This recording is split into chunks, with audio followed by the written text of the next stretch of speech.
Okay, we're live. All right, good evening, everyone, and welcome to our second meeting of November. And let's get the show on the road. Good evening and welcome to the regular meeting of the Council of the City of Long Beach, held Tuesday, evening, November everyone, 17th, and welcome 2020 to at our 7 p.m. second meeting of We'll have a roll November. call. Councilmember Delury. And Present. let's get the show on Councilmember the road. Mandel. Present. Councilmember Treston. Present. Vice President McGinnis is absent. President Bendo. Present. Let the record indicate the presence of City Manager Donna Gaydon and Deputy Corporation Counsel Richard Barrios. We'll now have a salute to the flag. Mr. Barrios, would you please lead us? Absolutely. I pledge allegiance to the flag of the United States of America, to the republic which stands, one nation, under God, indivisible, with liberty and justice for all.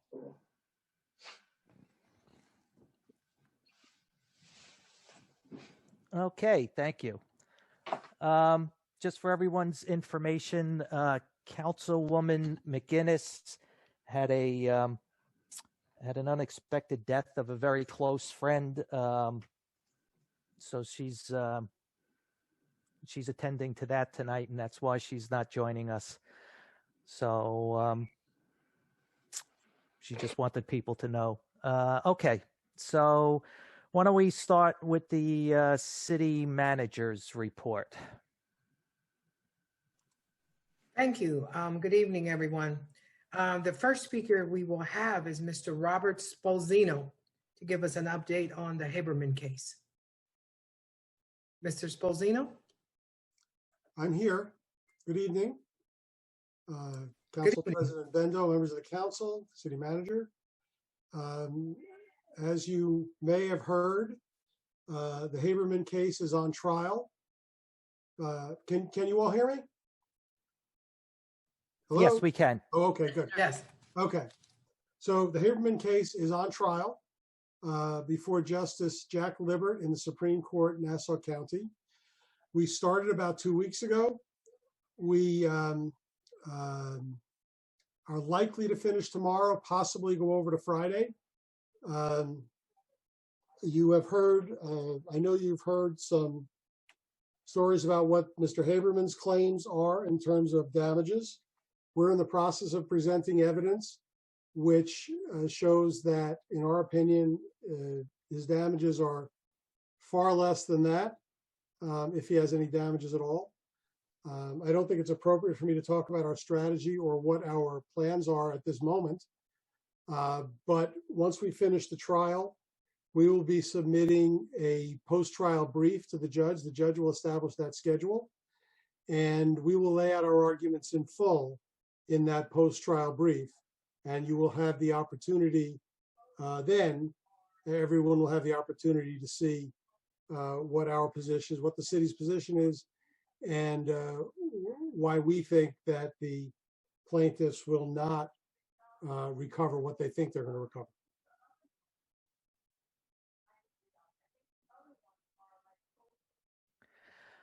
Okay, Bob, just for the edification of some people that may not know some of the history, could you just give a very high-level overview of what brought us to this point, the case itself? Sure. So in 1987, this property concerns property on the boardwalk. In 1987, there was a proposal to build on this property. The city council at the time decided to change the zoning and reduce the density on the property. Mr. Haberman sued. There was a settlement in 1989, which allowed Mr. Haberman to build 4 buildings on this property, 3 of which would be 10 stories high and 1 of which would be 7 stories high. Mr. Haberman built 1 building. It's a co-op. This project was originally called Sea Point Towers. And 1 building was built. It's owned by Xander Corp. It's now a co-op. In 2003, Mr. Haberman proposed to build the 2nd of those buildings. And at that time, the zoning board decided, Mr. Haberman applied for and received a permit to drive piles and install footings. The folks from Xander appealed that permit to the Zoning Board of Appeals, which revoked that permit, largely because largely if not exclusively, because there were time limits in the original stipulation and variance that had been extended by the Corporation Counsel at the time, Mr. Unger, and the Zoning Board did not recognize the validity of that extension. They felt that it had to have their approval in order to be extended. The matter went to court. The judge held that the Zoning Board was right. The Appellate Division held the Zoning Board was right. And then the Court of Appeals, New York's highest court, said that Mr. Unger did have the authority without the approval of the Zoning Board to extend that time. The matter then went back to the trial court.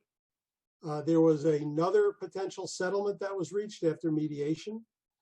A year or so later, the council decided that it did not want to adhere to that settlement. There was some question as to whether the council had approved it or not. At that point, the city withdrew from the settlement. The city had been required to provide an answer, but didn't provide an answer and defaulted in the litigation. The city appealed that determination. The Appellate Division affirmed and held the city in default. The matter hasn't gone to the Court of Appeals yet. It still could. So the matter came back for trial, and we have been, due to a number of delays having to do with the neighboring property and the litigation involving Xander and Haberman, this matter was delayed. And then because of COVID, the trial was delayed.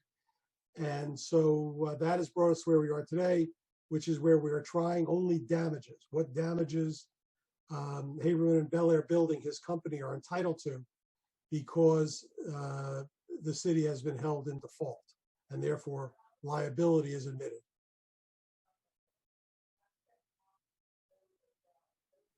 Okay, thank you.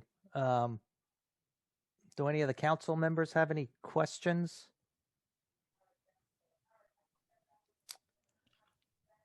Okay, so hearing none, Bob, thank you. Welcome. We'll keep our fingers crossed, Okay. and hopefully you're coming back with good news. Okay. I'm doing everything. We're doing everything we can to do that for you. Okay, thank you, Thank you. and have a good night. You too. Bye. Thank you. Next would be Monique Powell, the Community Development, Director of Community Development. Good evening, everyone. So I am here just to talk about one of the projects that we have that has been identified as a need for the community. It is called Learning Spaces. So with the Learning Spaces is where a collaboration with the city and the school district with actually providing a safe, supervised place or location for children to learn while they do their hybrid learning remotely. It provides development appropriate activities for them and just a safe alternative instead of them being home unsupervised, a lot with maybe lack of internet, Wi-Fi, or someone to check their work and to make sure that they're learning. So with the collaboration of the school district, there was a survey that was sent out during the shutdown. It was closed November 12th. From that, we were able to gather the data of how many families are in need of this service. And we front loaded a lot of information that there's no transportation, there is food, and we gave possible locations and a possible schedule. And with that, we had about 47 responses, predominantly middle school and high school because of the hybrid schedule that they're offered. And a lot of them from the 50, they were interested in that service. So we were able to gather how many. We're looking to service that. And when we say 50, that is not 50 in one day. It's based on their hybrid schedule. So it's an average of 25 students per day. Since we gathered that data, we closed the survey just so that we can make sure we have those measurements of providing services for those through their first initial interest. keeping in mind a project like this takes a lot of staffing and guidelines, and also to adhere to COVID and operating, we have to keep it under the said amount, including staffing that needs to be. So with that, we have identified a location for it that has met the need, because a lot of the family said that they are okay with that site, and it will be the Magnolia second floor. And the good thing about that is that it's a great central location. It's all access to all, and it's a great facility that the city owns that we will be using. It has great space. So again, the transportation would not be provided. Food would be, the staffing. So we wanted to make sure the staffing there would be appropriately vetted to supervise kids. I have met with the youth and family staff. Some of them are active, from full-time staff that are already at the West End Community Center, kind of creating a staffing model where we can use them the days where they're not in the programming. And some of them are the inactive staff that was recently listed as inactive, but we are working on bringing them back as long as it's to cover, the needs of the program. And so it creates a job creation or retention for both the staff that are currently at the program that has lost enrollment, which is the Sandbox AM PM because of COVID and the related issues, but also the creation of jobs for the supervision. And when I say supervision, we are following the OCFS state regulations of 1-to-10 ratio as far as supervision, and it can go from 1-to-12, 1-to-15, depending on the ages, especially being that we are at middle school and high school age limit. So it definitely matters of the supervision. And also for COVID, as far as having staffing on site for health checks and daily communication. When it comes to the health and safety of this program, we will be working simultaneously with what the school district already have and the policies, and obviously our own city policies when it comes to using our on-site safety plans, as well as some COVID regulations and guidelines. The kids will be grouped according to their grade level, again, grouped together and not being able to commingle, but also make sure that they're doing work. Lunch will be provided, so they will stop for a lunch period. We will have frequent communication with the school districts about their checks, their attendance. Keep in mind that staff, according to the state and OCFS regulations, are not providing instruction. They're just there as supervision to make sure that the kids are working and attentive, and that is really about it. Kids will arrive, their temperatures will be checked, attendance will be taken, they will do their remote learning, and they will be dismissed following their schedule, their school schedule. So I know middle school and high school varies. And that is the goal. We have a launch date depending on the collaboration, and we have a launch date really soon. Okay, that sounds really good. Especially kids got somewhere to go then to help with their learning. Do we have any questions from any of the council members? Okay, hearing none. Thank you, Monique. Okay, the next person I asked to speak was John Mooney, the president of CSEA, because there's lots of rumors out there that when we had our layoff right before COVID and right when COVID hit, we had a layoff, and then we had another layoff of CSEA employees. And I want John to reiterate that as people leave the city and the position is open, that we are bringing people back. And so I just want to dispel that rumor. Mr. Mooney? I don't have him signed on at this time. Okay, I'll text him. So I'll ask him to come back. But yes, there are people that in fact were laid off. And again, several of the people are already back to work. They're just in different positions at different salaries. I see he just popped on. He just popped on, and John, you can unmute yourself.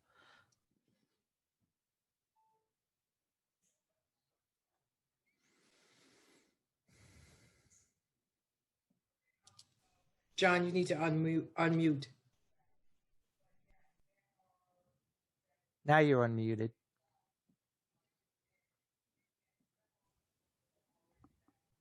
John, you're unmuted. Go ahead.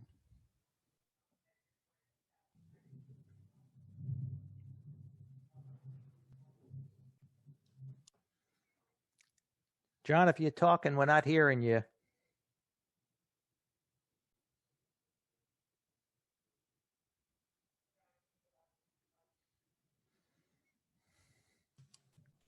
Okay, well, the next speaker is going to be Mr. McNally until we can get Mr. Mooney.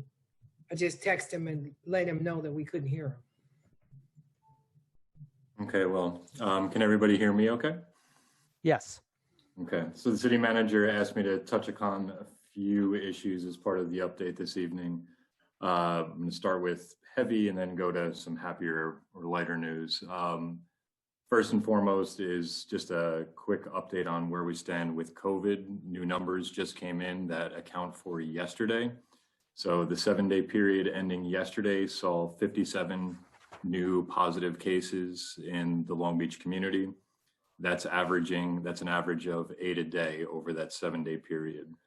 For frame of reference, back when we were starting to hit the peak or starting to peak in the spring, so March, April, May, we were averaging somewhere, anywhere between 100, 150 to 200 cases over that 7-day period. So we're not there yet, and we would like to avoid getting there, but we're at a stage now, we're at 8 a day, 57 over the past 7-day period. That's markedly increased over where we were over the summer and even the last several weeks. So we have a level of concern. Obviously, the governor has issued new executive orders that all places that have a state liquor license need to close by 10 p.m. And also in-person private gatherings at private residences need to be capped at 10. Our guess internally is we'll see where we're at 2 weeks after Thanksgiving and how well everybody adheres to that. So in the interim, we are obviously asking everybody to re-up their diligence. The numbers are increasing in our community. We're not yet at a spike. We want to avoid a spike.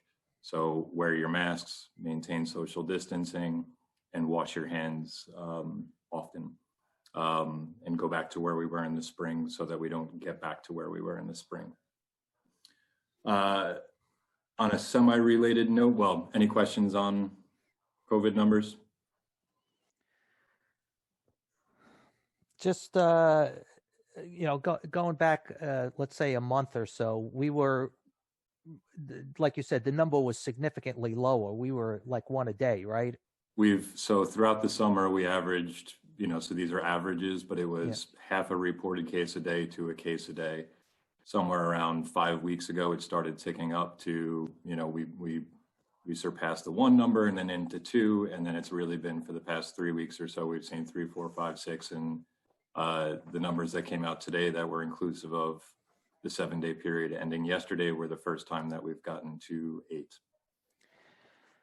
Yeah, and when I checked the map today, Long Beach has got the distinction of being higher than most of the communities around us.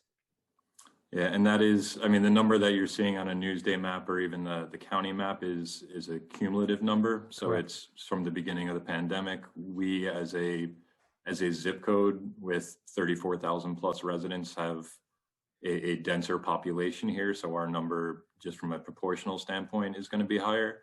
We do not have access to percent positivity rates, that the state really uses. So the number is, we know increasing is also, or testing rather, has also increased, but what we're seeing, we are assured that what we are seeing is not just a response to increased testing, that, the increased numbers that we're seeing are a real increase in positive tests in our community. Yeah. So folks, please wear one of these. We don't want to have to go back to shutting things down, and it's not going to be us, but the governor that'll do it, but let's not give him a reason. So please. So that was actually a perfect segue. We are starting to get calls about what's happening with holiday events. Similar to how we've been doing other events where we've kept things to a very small private crowd. The menorah lighting and the Christmas tree lighting will be largely virtual in nature. We're not obviously inviting huge crowds to come down. So it'll be a very limited number of people, really just, the folks that are necessary in order to make the event go off. And we will Facebook live stream those events. We're working with Rabbi Goodman and others in the community about how to make it most meaningful from the menorah lighting. And we'll do the same for sure, obviously, when it comes to the Christmas tree lighting, but those will be virtual events. The other one that we're starting to get lots of questions on, and it is painful to say, but I would imagine somewhat expected as well, is the electric light parade is canceled for this year. It is, I'm sure everybody on this Zoom call and everybody listening, one of our favorite events. But there's not been a parade held, of this nature held in New York State since really Memorial Day. And the restriction is you can't have more than 50 people at an event. And that includes not just participants, but spectators. And there's no way to hold a parade of this nature and contain it to just 50 participants and spectators. So it's regrettable, it's unfortunate, it's another 2020 sort of thing, but we look forward to it coming back bigger and better in 2021, but it's just an impossibility to have the electric light parade, during these times, and with the numbers going the direction that they're going in. And that's really if we did try and pull it off, then we run into the wrath of potentially having, A, turning into a super spreader event potentially, but then also B, the governor coming in and saying, well, Long Beach isn't following the rules, so we're just going to shut it down. And neither of those probable outcomes are what we want to see. So unfortunately, we're past for this year, but we look forward to 2021 being vastly different than 2020. Questions on those items? No, what's the happy news? We're getting better now. So this is all slightly better stuff moving forward. On the agenda tonight are, it's really with agenda items number 8 and 9, concern what's been going on with our rec center and our programs and the outside vendors. So I just wanted to be able to give, or the city manager asked me to give a little bit of a recap to how we got to where we are tonight. I've spoken with, I don't know how many understandably concerned parents over the past 3 weeks. Obviously not an ideal situation that we find ourselves in, and I've spoken with many council members over it, but just wanted to give as quickly as I can a sort of reaccount of how we got where we are. So the last weekend in October, one of the city organized programs had a positive COVID test with one of the coaches. So we had to sort of double down and figure out what we were doing in terms of protocol, not in terms of that the sport was not being carried out the right way, but how we would manage shutdowns when we got a positive case. So we shut down programs for the weekend, reviewed those protocols, had them in place, but as part of that process, we also looked at the agreements that we had with all of the third-party vendors that were operating our youth programs. So whether that was in the ice arena or whether that was in the pool, and even some other extracurricular activities, we needed to make sure that we had the proper liabilities in place and that the agreements were up to snuff. And as the council is well aware, our city has had a history of doing business in a very informal way and often via handshake agreements. The prior was probably the case here. We very much like all of the outside organizations that are operating our programs. They are bedrocks of our community, whether it's, the Lightning, the Sharks, whether it was Scoot and Surf, whether it was LIAC. This is not a reflection on the quality of any of the programs or any of the vendors, but at the end of the day, when we took a glimpse at what those agreements look like, there was no indemnification for the city and the 34,000 residents that represent the city. So, hockey can be a very physical sport. Swimming has its danger side to it, and all of our vendors do a fantastic job. But if somebody got hurt, the exposure to our taxpayers was just untenable. So we needed formalized agreements to be put in place that passed muster and that made sure that everybody was on firm footing, both in terms of the third-party vendor, the residents, and the city proper. And in addition to that, along the same theme, there's obviously a good deal of money that changes hands as part of these arrangements, just between families and the third-party vendor, the vendor and the city, how they lease out space or whatever agreement we have, and to a party, all of those arrangements had not gone through a proper procurement procedure for however many years. So we felt we really needed to, in order to get to the place where we could sign a valid, tight, protective agreement that everybody could live with and that these programs could flourish under, we needed to go out for an RFP. And that meant that there was going to have to, even after the pause for COVID, that we were going to have to keep people off ice and these programs on pause for a few weeks until that got fleshed out. So as soon as we came to that internal conclusion, an RFP was issued, and we fast-tracked it, to what the minimum legal time was. So we got the responses back from almost all the vendors that were previously operating. And we went through the internal evaluation committee, and what you see tonight on agenda item 8 are almost all of the previous outside vendors that were operating there are back at the table and will be pending for your consideration tonight, conditional approval that would get them operating as early as tomorrow while we work out finalized agreements with them. So that one was a little bit more complicated, but any questions on that?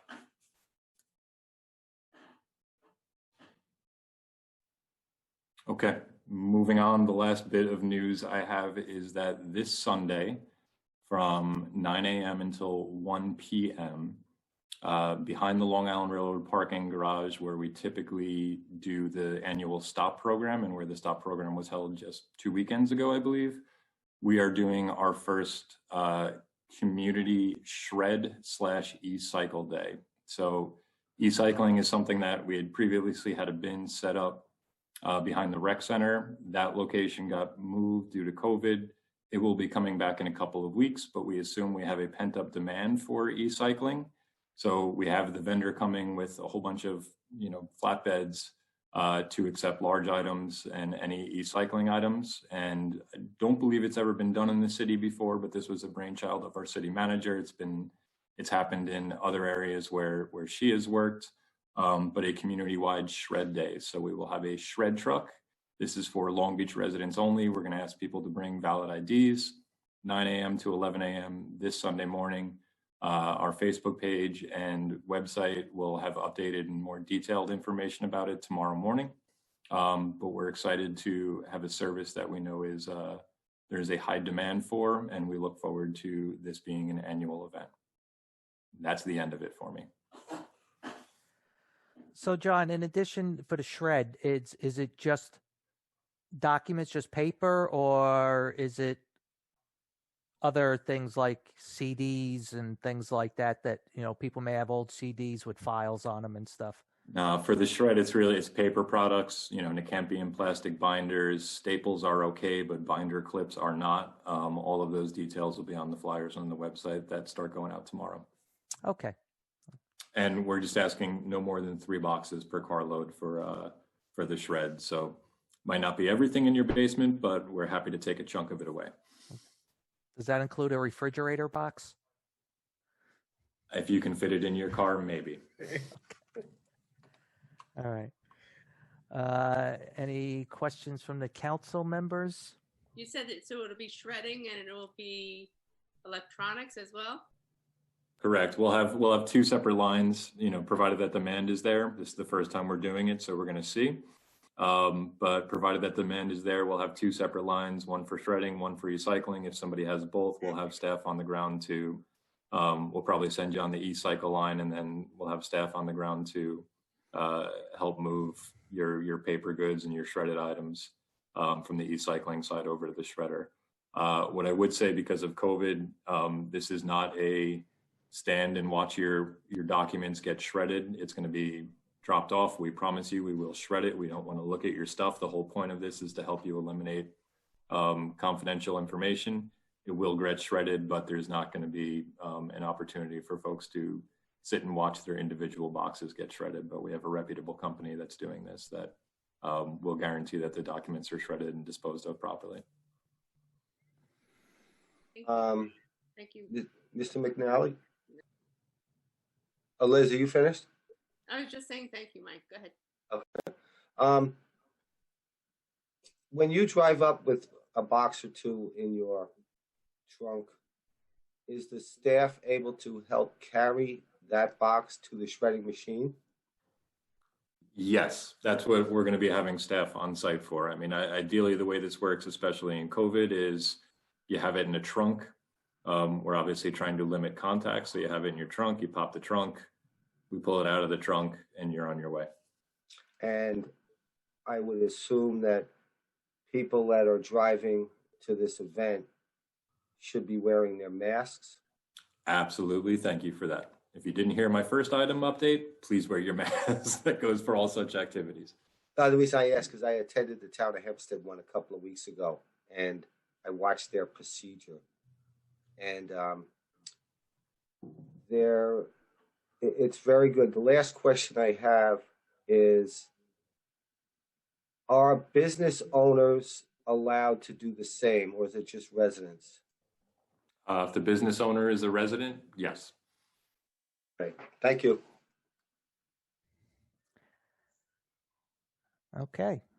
Did we ever get Mr. I guess we're done here with this one. You all done, John? I think you've heard enough of me for one night, at least for now. Did we get Mr. Mooney back? There's no Steelers game tonight to distract him, so I see he's back. So let's see. He's back. Let's see if we can hear him this time. You hear me? Well, now we can hear you. Okay. All right, just to point on what the Steelers are 9-0, by the way. Just want to remind Mr. Bendo that. Since the pandemic and the layoffs and the budget, I've worked very hard with the city manager.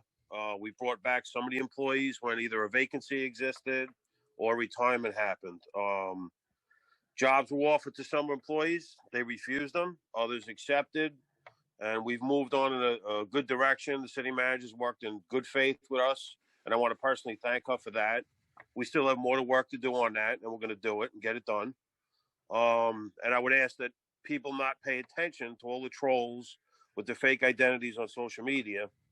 There are no new layoffs due to anything on this agenda tonight.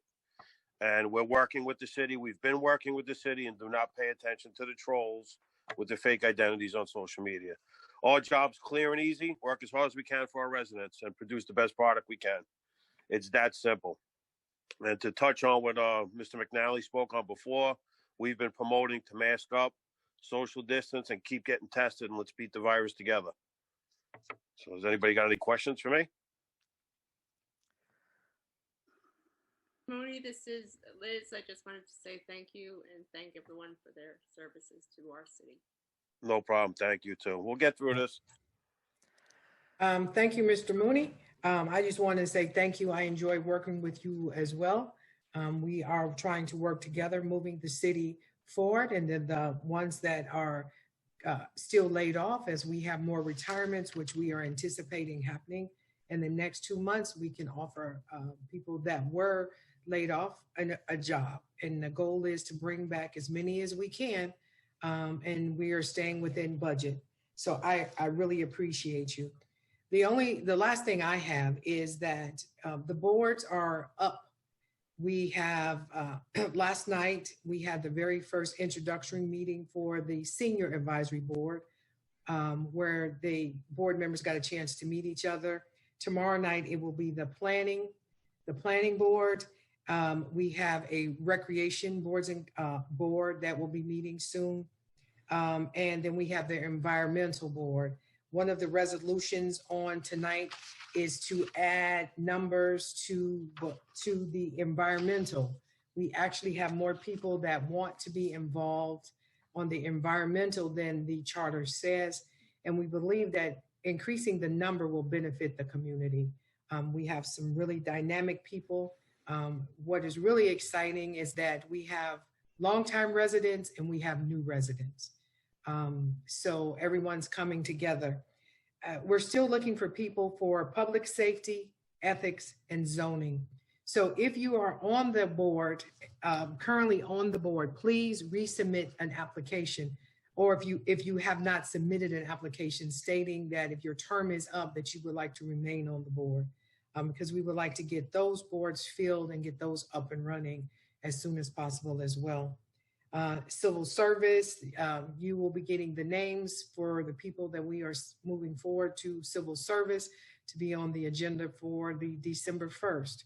And so all I can say is that the residents that are on these boards and commissions are very happy that they're back up and running and they can give back to the community. So that ends my report. Yeah, and I think it's worth noting that, so we had talked about back in earlier in the year that we were going to start standing up these boards and commissions again. Unfortunately, COVID slowed things down because meetings couldn't take place, and we hadn't quite worked out this whole Zoom thing yet, so that kind of put a hinder. But as you can see, we're getting these long dormant, or quite frankly, boards that existed on paper but didn't exist in reality, up and running. But I think it's important to note too that it wasn't just people were appointed. The city manager actually interviewed every one of the people that's been appointed. They all went through an interview process. So this wasn't just, somebody sent an email saying, I want to be on. It wasn't that simple. Everybody was interviewed and their qualifications reviewed to make sure people were a good fit and weren't necessarily coming with agendas, quite frankly. I'll put it that way. So I want to give kudos to the city manager for making sure this was a thorough process. Thank you. I want to mention to everyone, all our meetings are by Zoom. So we're not meeting in person. Everything is Zoom. Yeah. And if you want to join, if any residents want to join but don't want to come in for an interview, I do Zoom interviews as well. Okay. Good to know.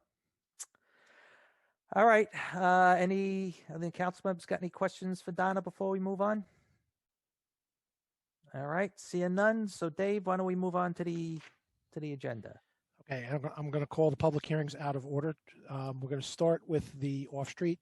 So our first public hearing is going to be the resolution granting waiver of off-street parking requirements for premise 126 East Park Avenue street floor for a gym studio. And we do have the owner on. I'm going to allow you to talk. Okay. Kelly, you're unmuted. Yep. Can you hear me? Yep, Yes, we can hear you. Great. Hi, Kelly. Hi, how are you? Good. So can you tell us a little bit about your business? Sure. Core 95 was actually a business that was across the street from City Hall. It was a hot bar and yoga and Pilates studio. So bar, B-A-R-R-E. So it's exercise, not a B-A-R. So it was a hot yoga studio, bar studio, exercise studio. And due to COVID, it was a shared space and we had to close. So now we're reopening 126 East Park. Okay, and that's next to Margaritas, right? Yep. Mm-hmm. Okay. So what do you anticipate your hours to be? Well, if it's like what our previous, it's a little hard to say with COVID, but what we're hoping is we'll have a 6 a.m. class, an 8 a.m. class, a 9:30 class, and this won't be every day. Like, so say Monday, Wednesday, Friday would more than likely be a 6 a.m. and a 9:30. And then Tuesday, Thursday would be a 7 a.m. and maybe a 9. And then usually in the middle of the day, the studios don't get much action. It's usually 2 hours worth of classes in the morning. Maybe there might be something in the middle of the day, but probably not, because the numbers wouldn't warrant it.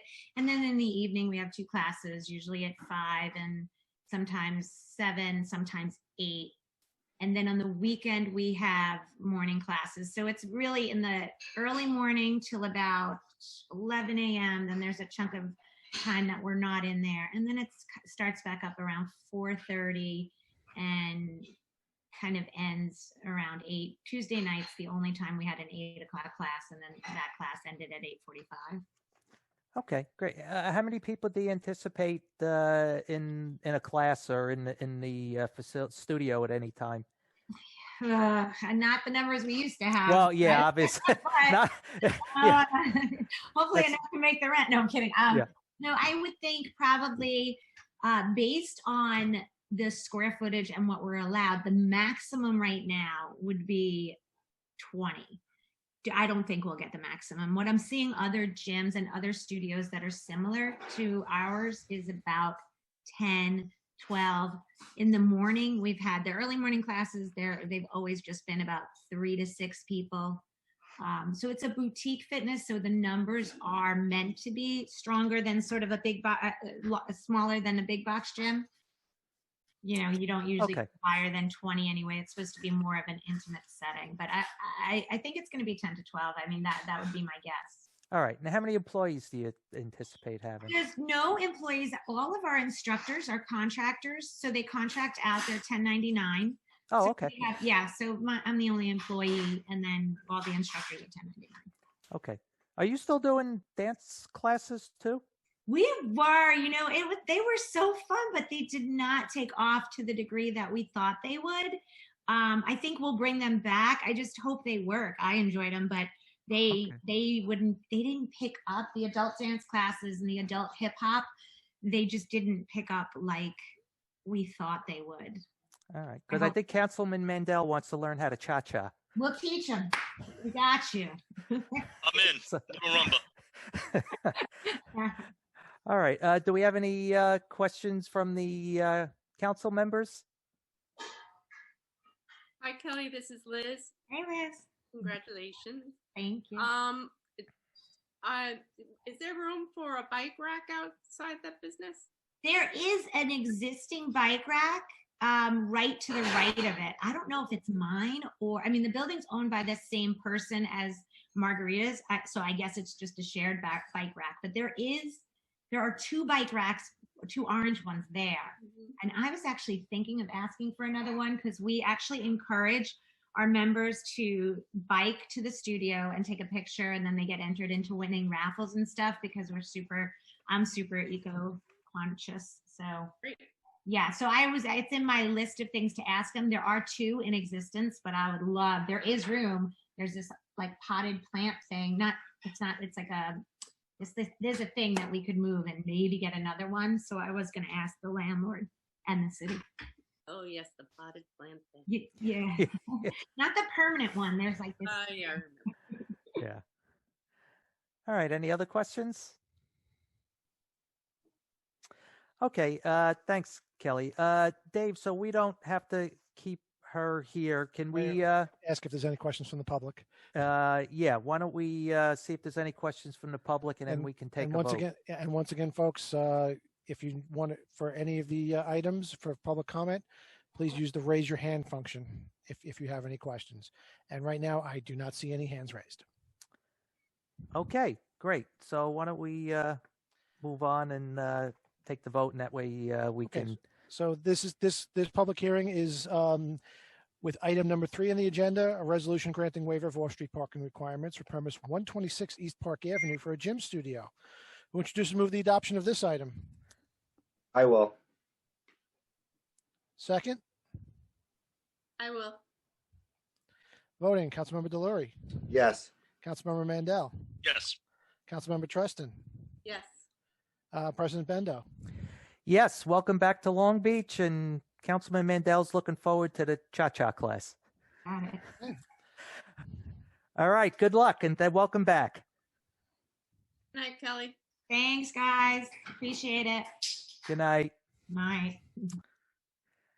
All right, we got another public hearing. Yes, so we have the first public hearing, which is an ordinance to amend the Code of Ordinances of the City of Long Beach regarding motor vehicles and traffic. Okay. And who's going to speak on that one? Is that Rich and Commissioner Ragona? Oh, I see Phil popped up. Hi, can you hear me? Yes, we can. Great. Hi, everybody. In regards to this this ordinance that we have about the motor vehicle and traffic law for commercial vehicles, as you know, we can't have we don't have commercial vehicles parking within the city of Long Beach, and there is a need to have a allocated area to have commercial vehicles park. Over the last number of years, it seems like the area that we've now are allocating for commercial vehicles from Long Beach Boulevard going down towards Riverside on Park Place, that one block area, ending at Riverside, going one block north and south, has been an area where many commercial vehicles have begun to park their trucks, their motorhomes, their trailers. It's become a bit of an eyesore and kind of uncontrollable. So we put our heads together and we decided, if you're going to have an allocated area for commercial vehicles, it's a great commercial area, but we need to control it as a city. And that's exactly what we're doing with this ordinance. What it'll do is it'll put a small area where our residents have the primary option to park their vehicles, and then out of town is also commercial vehicles along that 1.5 block radius through getting permits. And with the permits, they'll get it through the city clerk. There'll be a fee. It'll generate revenue, but that's not the primary reason we're doing it. We're putting them in an area where we can now know what cars are there, what commercial vehicles are parked. We can control it. By we, I mean the police department, and make sure that they're adhering to the rules, that they're legally registered, and they're in a commercial area, a small area, but an area that we know they're at, and that we can check, and that we can make sure that the cars that are there, the commercial vehicles, are registered with the clerk's office, and that the vehicles are also legally registered and insured and inspected. So I think it's a win-win for the city and for the businesses and the business owners from town. So Phil, if somebody, obviously there's been vehicles parking back there now, how are we going to how are we going to get word out that people will now have to have a permit? Right. So we're going to do an informational type of strategy. We're going to start with, well, when and if this passes and it goes through, we're going to, for the next month or so, we'll start putting warning tags on all the cars that are there. And we'll let them know, effective the date that we have it, and January 1st is the date that it seems to be on here, that you will start getting summons and or towed if you do not have permit on your car. So for the next month or so, we will let them know we're not just going to start arbitrarily towing cars or summonsing. And then effective January 1st, we'll go into enforcement mode. Okay. And this does not include tractor trailers and campers and things. It's more smaller box truck type things and other smaller commercial vehicles, correct? Yes, we have a 20-foot length on the vehicles that can be parked in the commercial vehicles. There's not going to be tractor trailers there. They're not acceptable. And it's something we discussed in length. We don't want to have a bunch of tractor trailers parked back there. It really is meant to assist the residents who have a business and want to put a commercial vehicle somewhere in town. It's a commercial area that they can put it, but certainly not for tractor trailers. 20 feet is the maximum length you can have. Okay. Any questions from any of the council members? I just have one question, Commissioner. Is approximately how many vehicles of a certain length would be able to fit in this area? It's a great question, Mr. Delory, and I really don't know the answer. I would imagine there's well over 100 that you can fit in that block area if they're 20. Well, they're going to be 20 feet and under. So depending if it's a smaller trailer and or a 20-foot box truck, it would depend, but probably close to 100. No, I'm just thinking if there is ever an overflow of people needing a permit that we can't fit in that location, I guess we could look into that down the road if it happens. Yeah, we've actually talked about it, myself and City Clerk Frazier, in regards to moving it from Riverside when you get to that block all the way down to Punch. So we've talked about moving another block down, and if need be, and there is a requirement or a need for it, we'll do that. Okay, thank you very much. You're welcome. All right. Any more questions from the council? All right. Any questions from the public? Yes, we do. We have Roy Lester has his hand up. I will unmute him. Okay. Go ahead, Roy. Can you hear me? Yes, sir. Okay. Just a couple of questions. If somebody's doing work on a house, for example, they have a commercial vehicle and they're only there for a couple of days, they still have to buy a year permit for the $750 just to park for the couple of days? Okay, if that's good. That. How you doing, Mr. Lester? Rich Barrios, can you hear me? Yeah, I hear you. Okay. I think the way this particular provision is contemplated, it's not meant to kind of knock contractors who are working on a property temporarily. It's more about residents who have commercial vehicles that have no place to park them. I don't think we're going to hit every single contractor for $750. I don't think that's what it's contemplated for. Commissioner Ragona and Dave, you can correct me if I'm wrong. That's my understanding of what the. But whether you're going to do it or not, that's how it's written, though, isn't it? Only if they want to park in the commercial zone up on Park Place. Well, where else would they park? If they're working on a house for a couple of days, where would they park at night? It's the same as where they park at night now. What this is intended for more is long-term parking. But, I mean, the way it's written, I know what it's intended for. And I'm sure you don't intend to put anyone in jail, but it says you can go to jail for 15 days if you stop at the wrong place or park in the wrong place. Well, I'm just asking if the way it's written, am I wrong?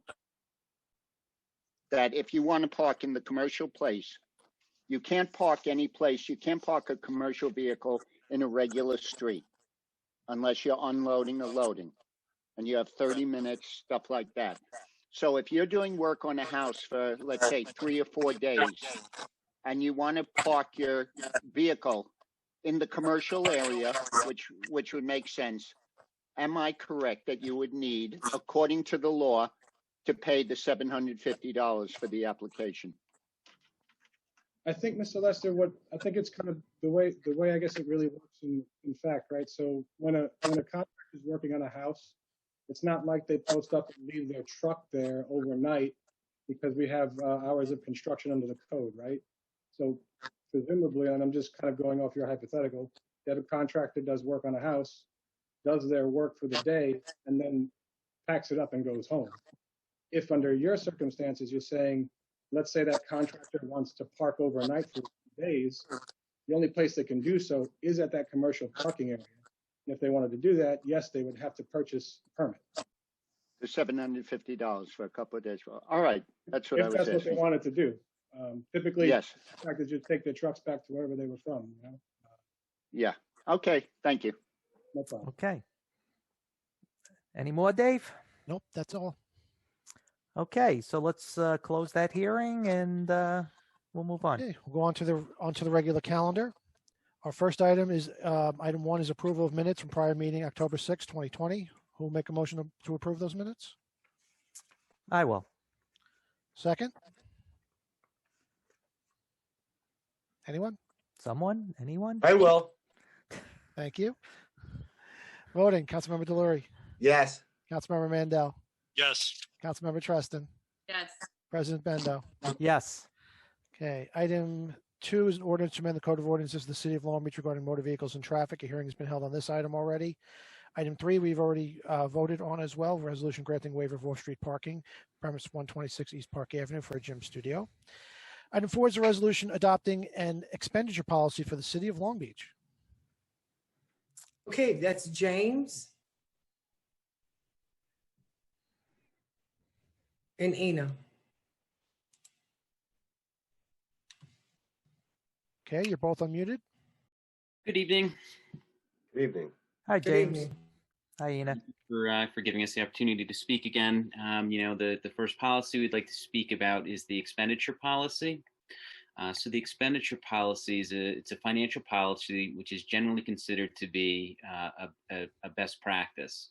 It addresses a range of issues around how the money is expended, including personnel, outsourcing, and the funding of certain long-term liabilities.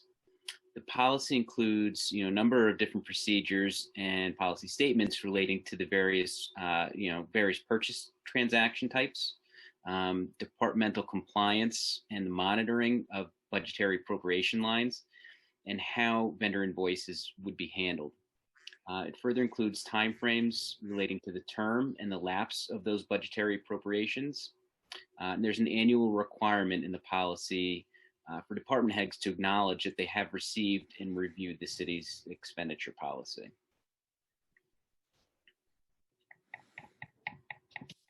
Okay, any questions from the council members? All right, and this, like I said at previous meetings, you're going to see more of these policies that we're instituting to start getting some standardized practices in place that across the city, so people know what's expected, and like I said, start defining how we conduct some of our business. So there's 3 more that we're doing tonight. All right, I didn't see any questions from any of the council members, so thanks, James. I'm sure we're going to be hearing from you again shortly, but yep, I know. And then do we have any from the public? Yes, Roy Lester. Okay. Go ahead, Roy. You hear me now? Yes. Yes. Okay. Under the expenditure policy statements, number 6, it says whenever reasonably possible, arrangements will be made with other governments, private individuals, and firms to contract out or cooperatively deliver services in a manner that reduces costs or improves efficiency. Is this something new? I know that while I was on the school board for years, we tried to get the city to operate cooperatively with us on even the simplest things like snow removal and stuff, and we could never even get a meeting with the city. Has that been changed? What do you mean change, Roy? You mean, are we going to try to do more things collaborative? Yeah. Yes. Yes. Yes, we are. Okay. To help save money for both for the school, it would help save money for the city and the school district. Oh, no kidding. Yeah. No, we've been trying. Yeah. And the other thing is under number 9, it says all appropriations and operating funds of the city shall lapse at the close of the fiscal year to the extent that they have not been expended or encumbered. How much over the last 2 years has not been expended or encumbered in the appropriations? Look it up, Roy, and let you know. That's not something we have handy, readily available. Okay. Yeah, we'll All let right. you know. Thank you. Thanks. Okay. Anyone else, Dave? Nope, that was it. Okay, so let's move on. Okay, item 5 is a resolution adopting an Americans with Disabilities Act policy for the City of Long Beach. Okay, I guess that's going to be James again. Yes. So the ADA policy, again, relates to the Americans with Disabilities Act. It's intended to ensure that the city does not discriminate against qualified individuals with disabilities with respect to the city services, its programs, activities, or employment with the city.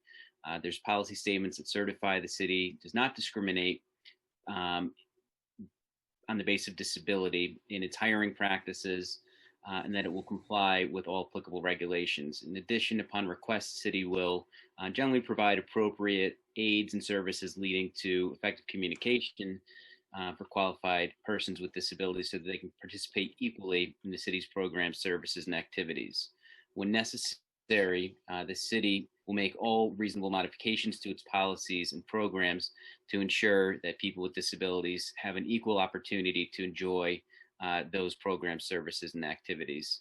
Finally, the policy defines a grievance process, which may be used by anyone who wishes to file a complaint on the basis of discrimination of their disability in the provision of any of those services, activities, or programs. Okay, great. Any questions from any of the council members? Liz, you got a big grin on your face. No, I've just only been waiting 30 years. I know. What's another 25 minutes? I know. All right. Any comments from the public, Dave? Yes, Mr. Lester. Okay, welcome back, Roy. Doesn't anybody else ask questions? You do it for them. Thanks. Under number 4, modifications to policies and procedures, the third paragraph. The ADA does not require the city to take any action that would fundamentally alter the nature of its programs or services or impose an undue financial or administrative burden. Who decides whether it's an undue financial or administrative burden, and what is the criteria?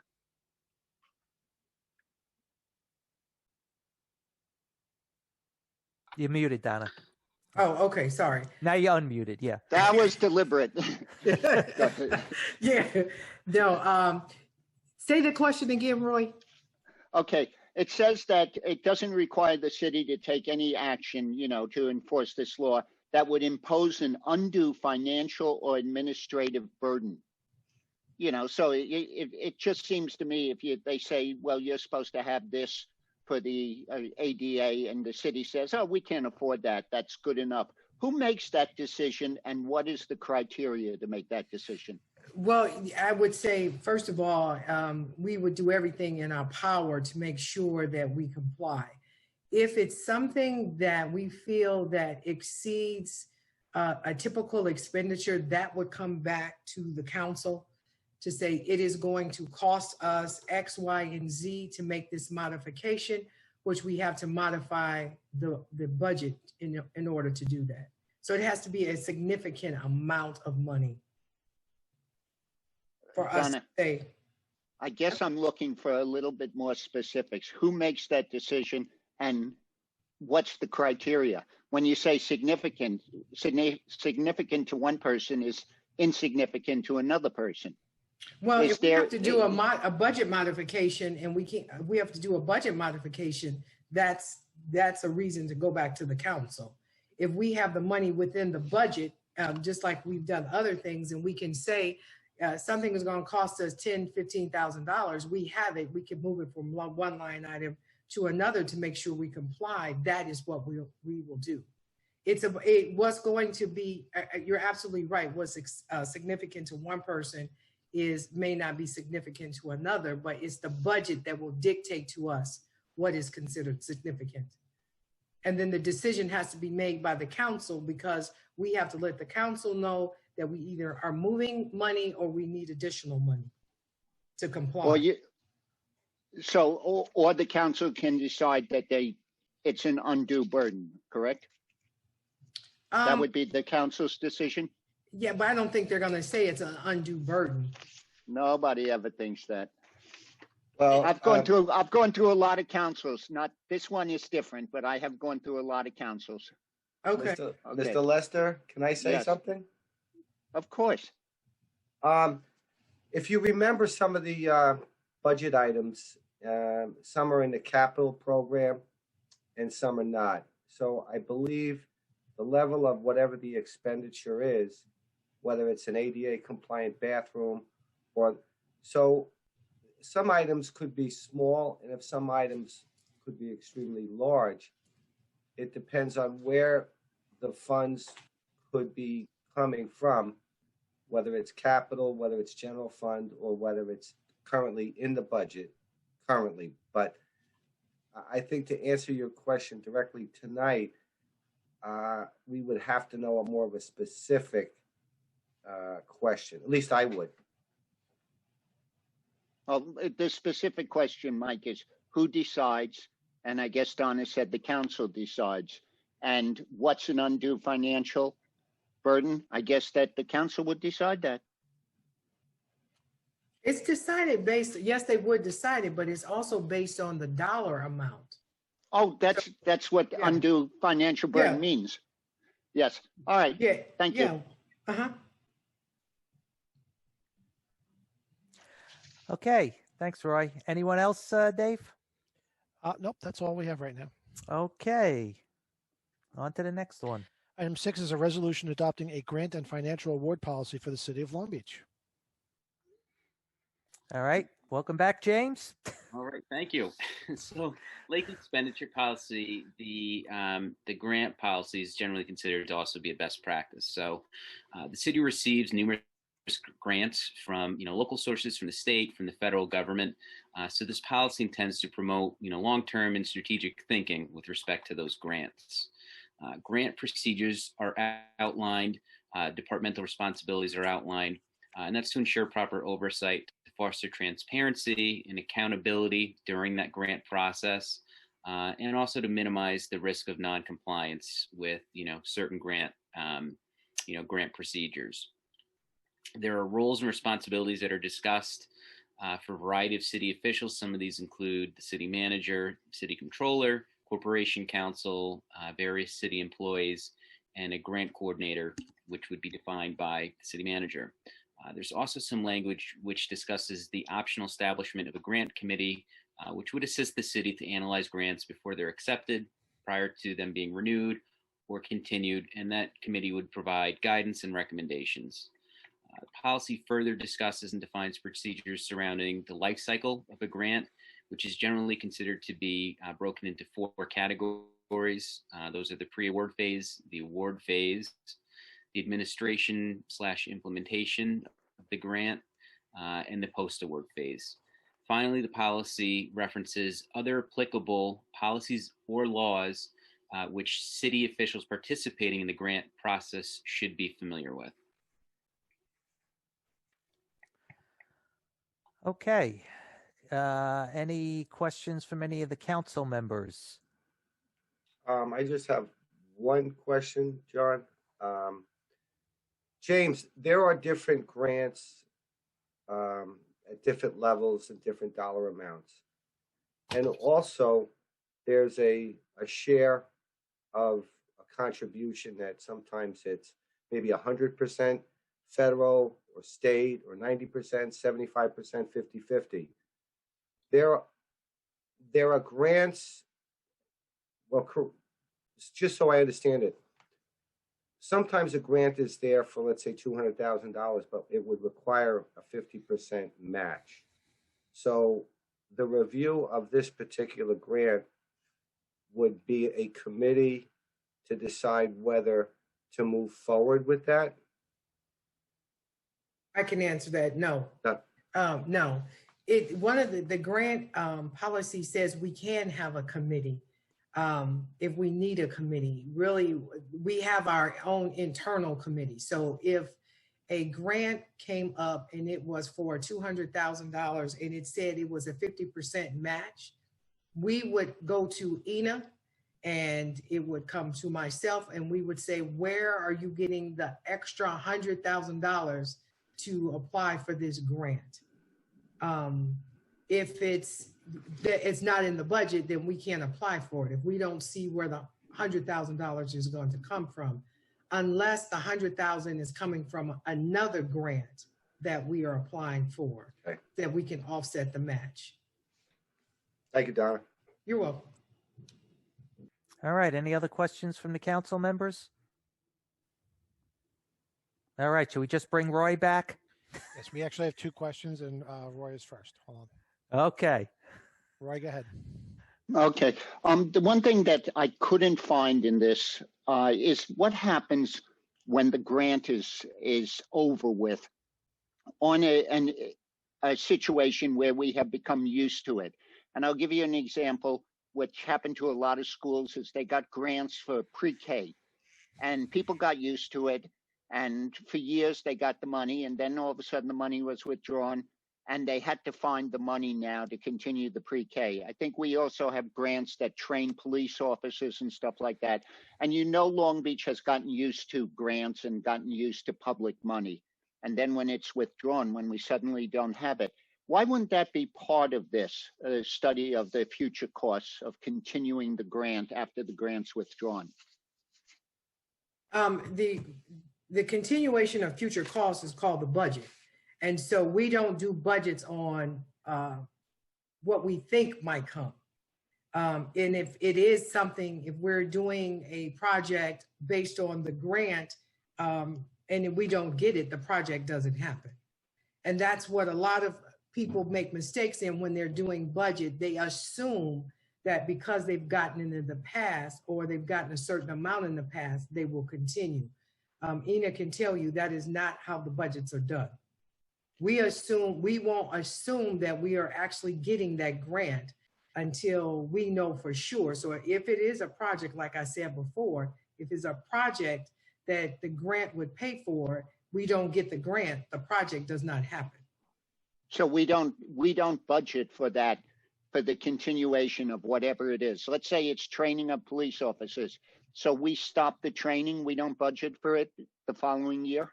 No, if we budget for it, it's an enhancement on training police officers. We can't depend on that grant to fulfill our training requirement.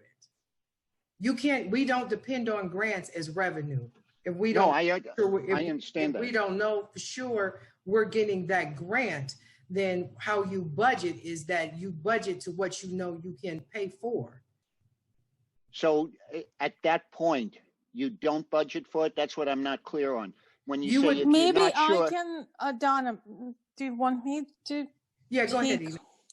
So, Roy, hi, good evening. How are you? Hi, Ina. I think that there is a little bit of a disconnect here, because what we're trying to do, we're here discussing the grants policy, and all this like cases that you were talking about, they're outside of the scope of this policy, right? They're when the grant is over, what if? So what if the grant is over? Then the city management has to decide how to continue its operations. Some of the grants that discontinue, the operations will not be continued into the future, but some will. So I think that it really on a one per one, like you cannot put it into the policy. It's really, you have to assess it individually based on first the need, right, for the services or the goods that this particular grant that ended was covering, and to compare it to the financial situation of the city at that point, because what might sound like a good idea when you're flush with cash might not be such a good idea when you're not. all I'm saying is, why not have a study, part of this, a study what it would cost the city to continue this particular thing as part of the post-award phase procedures? Okay, you mean? Okay. It just seems like it would be planning for the future, all possibilities of the future. Okay, thanks. Roy, a good example of what you're talking about, if you remember the SAFER grant the city had gotten, I don't know, maybe 8 years ago, and they hired a couple of firefighters with the SAFER grant. And then when the grant ran out, the city at the time made the decision they didn't have the cash to keep those firefighters on. And I believe those firefighters wound up getting laid off. So it's a decision that gets made when the grant's running out, and the city has to make a decision if it wants to continue that. And as to Donna's point, it would become a budget item then. No, John, I understand. I'm just saying that it's good procedure to look into the future. What happens when the money runs out? as part of this policy. But listen, whatever. Okay. Thank you. All right, thanks. All right. Who else, Dave? We have Judy Vining. Okay. Hi, Judy. Got to unmute, Judy.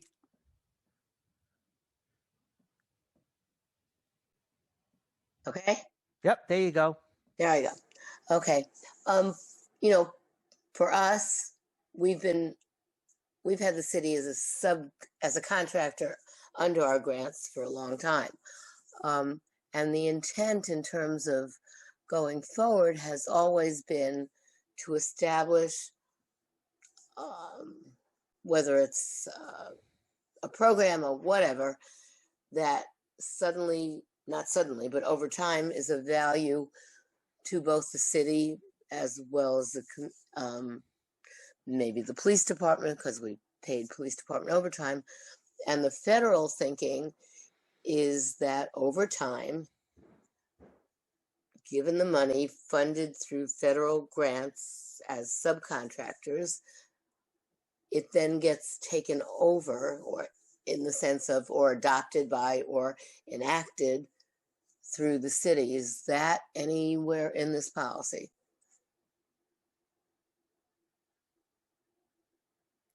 I'm going to let you field that, Donna. I'm sorry, I don't quite understand the question. I think it was similar to Roy's. I think it was. Okay, yeah, give me Okay, over the past 20 years, we've had 4 federal grants.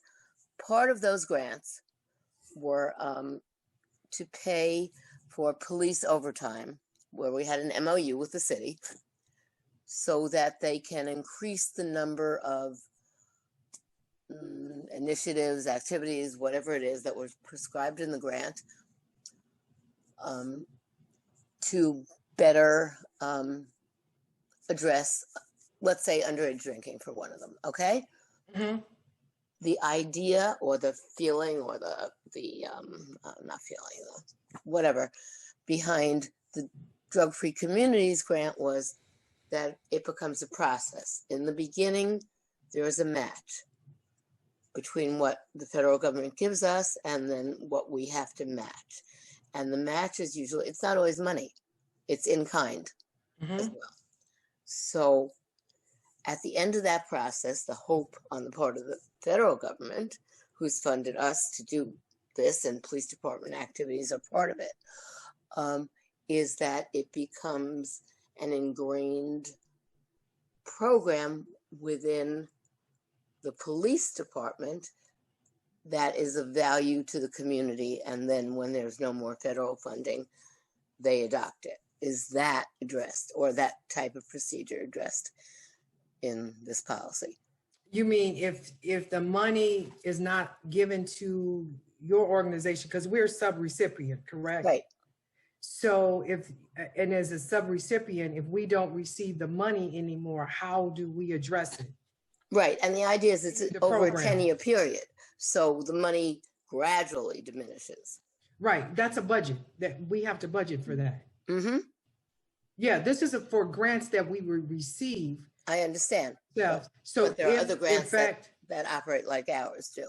Yeah, but if the city is a sub-recipient, and so what we would do is that if for reasons, say the money starts to diminish every year, but it's going to cost. It's going to halt in February. Okay, so that goes to a budget issue. Because if the police department wants to continue doing the same thing that your grant provided to the city, then we have to budget for it. Mm-hmm. Yeah, that becomes a budget issue. That's not a grant issue. Okay, but it also becomes a philosophical issue in terms of, I get a question from my accountant like, we're paying the police department to do what they're supposed to do anyway? That doesn't make any sense. Well, it does, because that's what the grant, dictates. But it's supposed to be a gradual procedure so that the value plus what's been established, I'm sure you have that with other organizations as well. And I just wondered where in this policy this fits.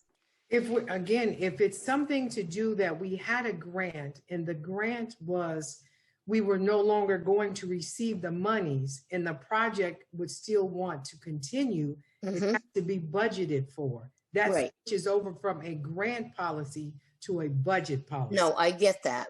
I guess what I'm saying or trying to explain is that for the federal government with, say, the Drug-Free Communities Grant, it's a gradual process. So it doesn't become an abrupt, okay, February, money's gone.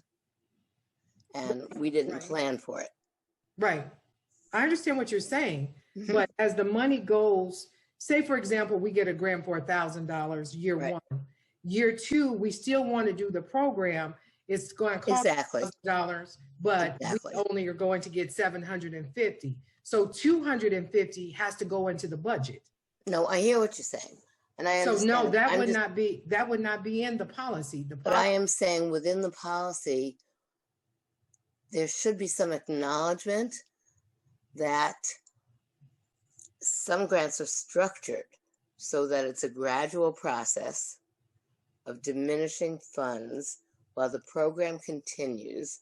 So if it's valuable or of value to the community, so it becomes something that eventually gets taken over by the community. And Judy, that's your started by the federal government, taken over. Okay. All right. Thanks, Judy. All right, Dave, do we have anyone else? No, that is all we have for this item. Okay, so let's move on to item 7. Item 7 is a resolution authorizing the city manager to enter into a license and operating agreement for the management of a daycare center with the sole responsible proposer. That is Mr. Joseph Lupo. Okay.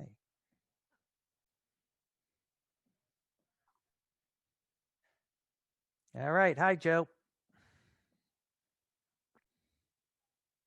Joe, you're unmuted. Go ahead.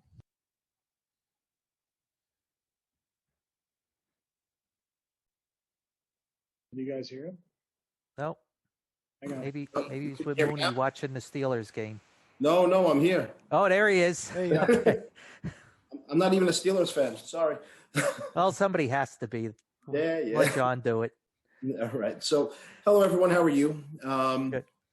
As you're all aware, the Magnolia Center has been vacant for some time now. As you may recall, back in July, the city released an RFP for the operation and management of a daycare facility to be conducted at the Magnolia Center. Now, the sole proposer of that, in response to the RFP, was the Barry and Florence Friedberg Jewish Community Center, Inc., or JCC for short.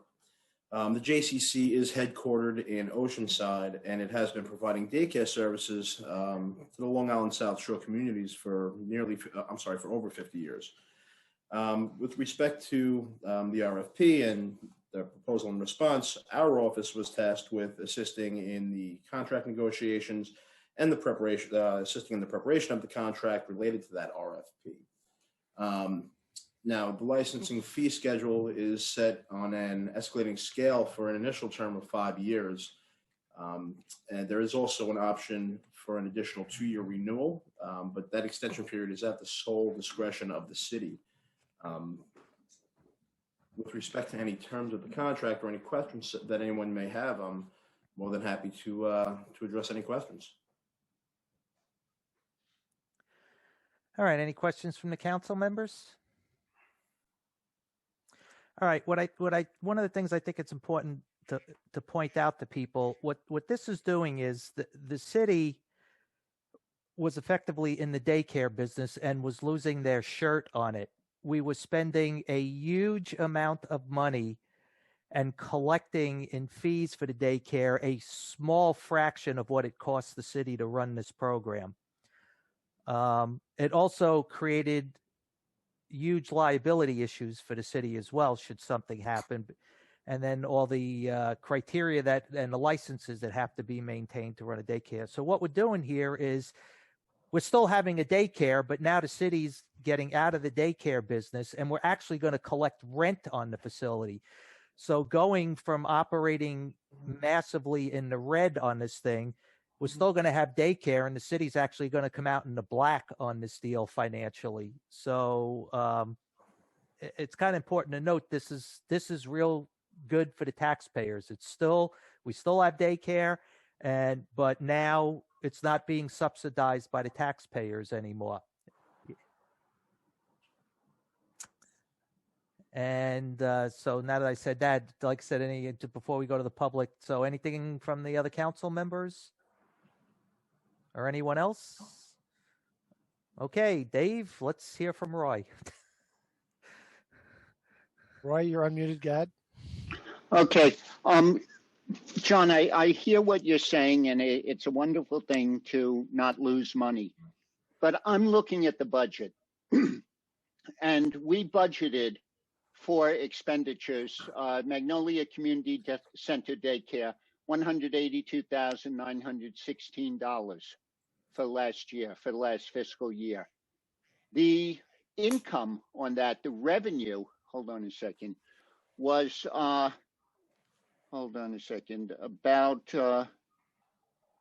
425,000. That's line A0012 4213. So that seems to me, according to just these numbers, that we made 242,000 on that. And I'm going to let. That's an Ina question. That's an Ina question. Go ahead. Hi, Roy. Hi again. Hi. So, what the operations of Magnolia Center, what you see in a budget for the department number 7330? Yes. Right. So, that just salaries of some of the staff.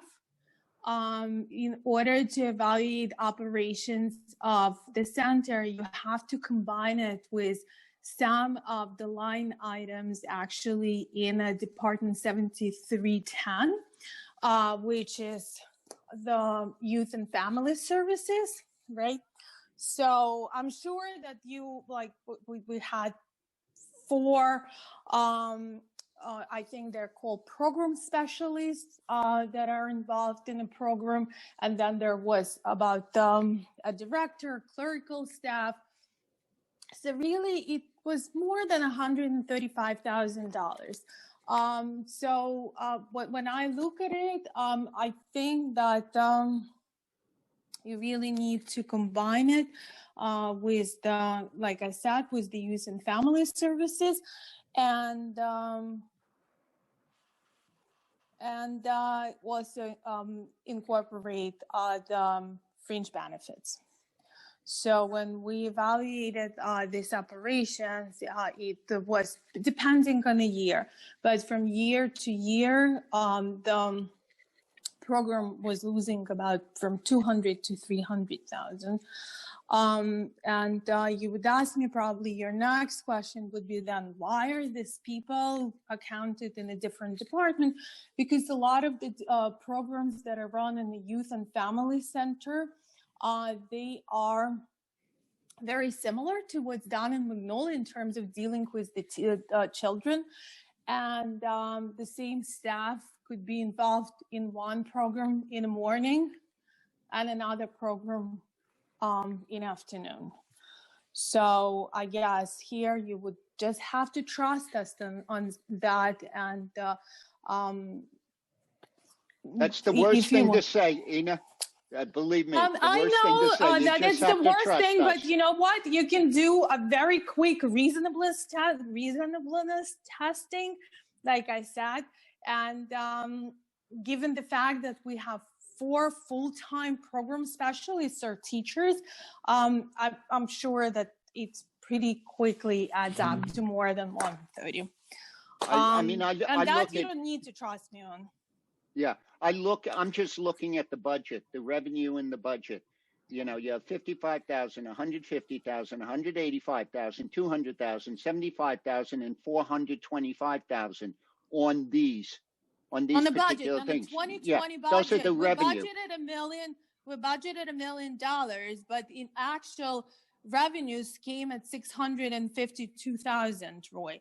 Also in 2019, actual revenues for all the youth and family services, including Magnolia Early Child Care, came at 872, about 873,000, while the total expenses for operating those programs, including fringes, were 1.6 million. Okay, I just wish I could see that in the budget. That's all I'm It's asking. not in the budget, it's in the financial statements. I mean, we're talking about the budget could be, I guess, it's now a common knowledge that budgets before this fiscal year 2021 budget were not 100% realistic, right? Revenues were overestimated. So when we're looking at this budget for 2020 at over $1 million, the actual revenue collected was less than 700,000. Okay, then let me just ask you this question. In the Sure. revenue of this year's budget, you have in the expenditures, you have youth and family services at 140 and Magnolia Community Center Daycare at 182. Where do you get 1.6 million? Are you talking about fiscal 21 budget or fiscal 2020 budget? The last budget, 2021. We don't have the 21-22 budget yet. No, The last budget you put out, the adopted 2020 budget, right? 2021.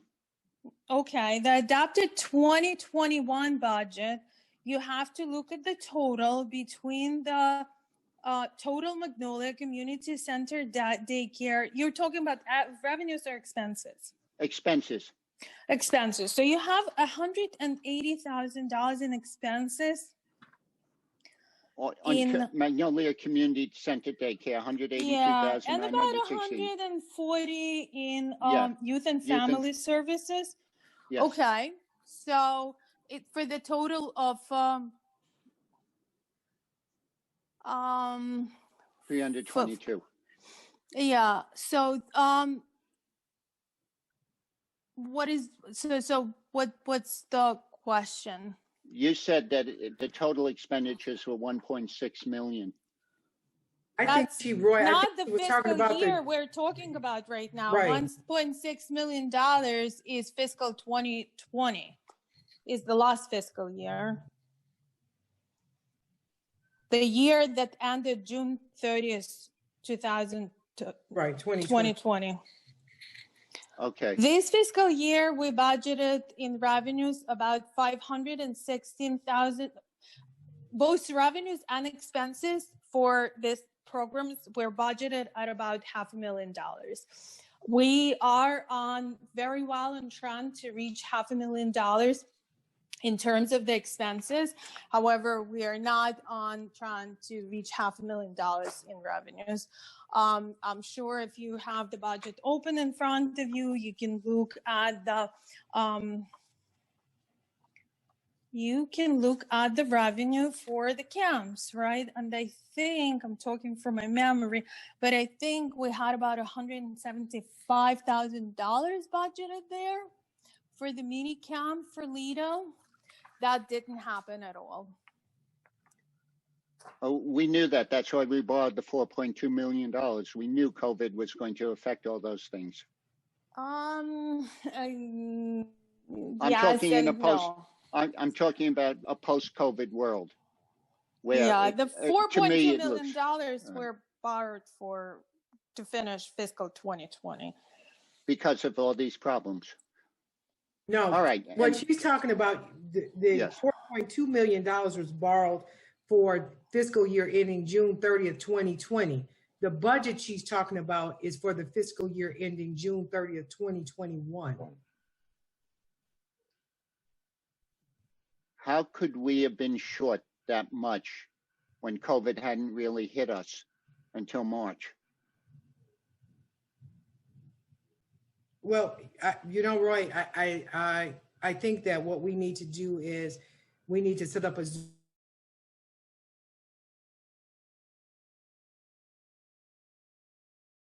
understand youth and family services and how the expenses are really gathered.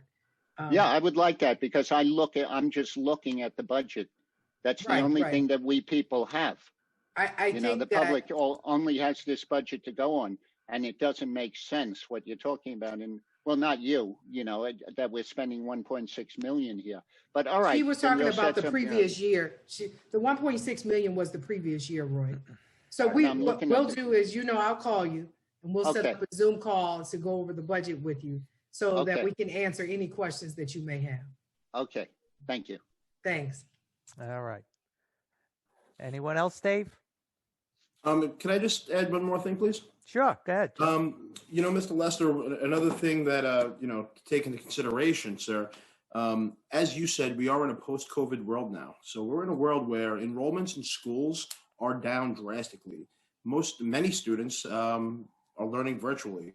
So under that model in this new world that we're living in, it only goes to reason that enrollments in daycare facilities are also going to, kind of suffer the same thing that school enrollments are, and they're going to be down.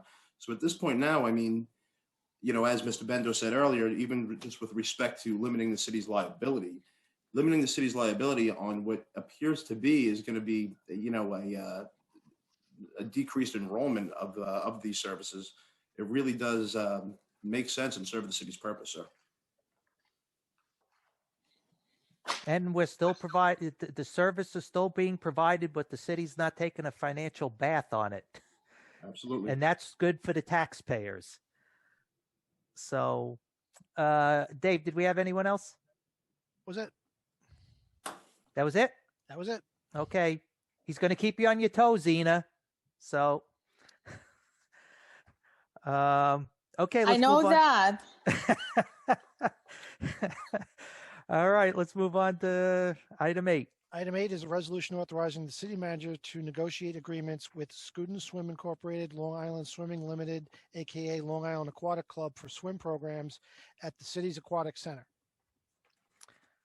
Okay, I think we need to make an amendment to this. Should we get that out of the way and then we'll do the discussion? I think it was for both this item and item 9. Right. I believe. Rich? I'm sorry. Do you want to explain it, or you just want us to do it? Sure, I can explain. Well, these both items 8 and 9. I'll probably repeat myself when we call item 9. The recommended modification or amendment is in the resolve portion. Rich?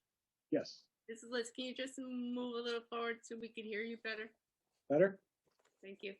Okay.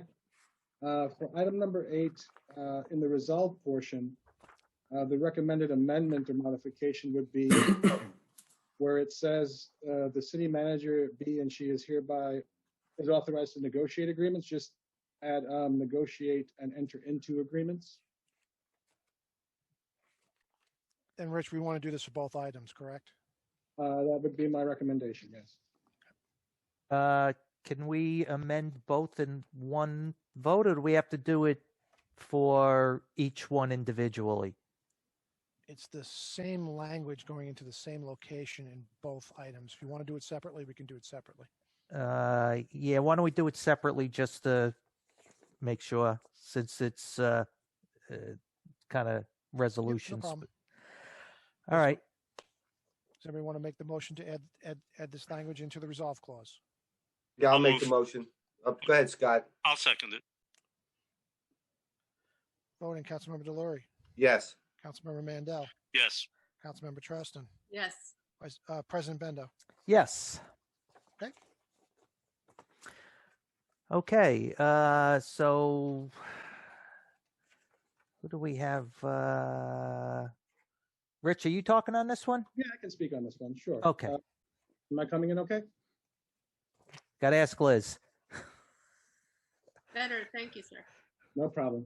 Sorry about that. So I won't belabor. I mean, this is all in the resolution itself, but as everyone knows, and as John McNally's already stated earlier on in the city manager's update, we went out to RFP for swim programs at the rec, and Student Swim and LIAC came in.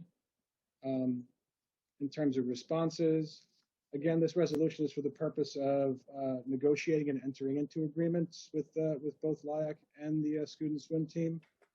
Essentially, steps after this resolution is that myself, the city manager, and the rec will be going to the table with Scuden and LIAC, hammering out agreements as quickly and as thoroughly as possible to get everyone back in the pool, COVID willing. You know?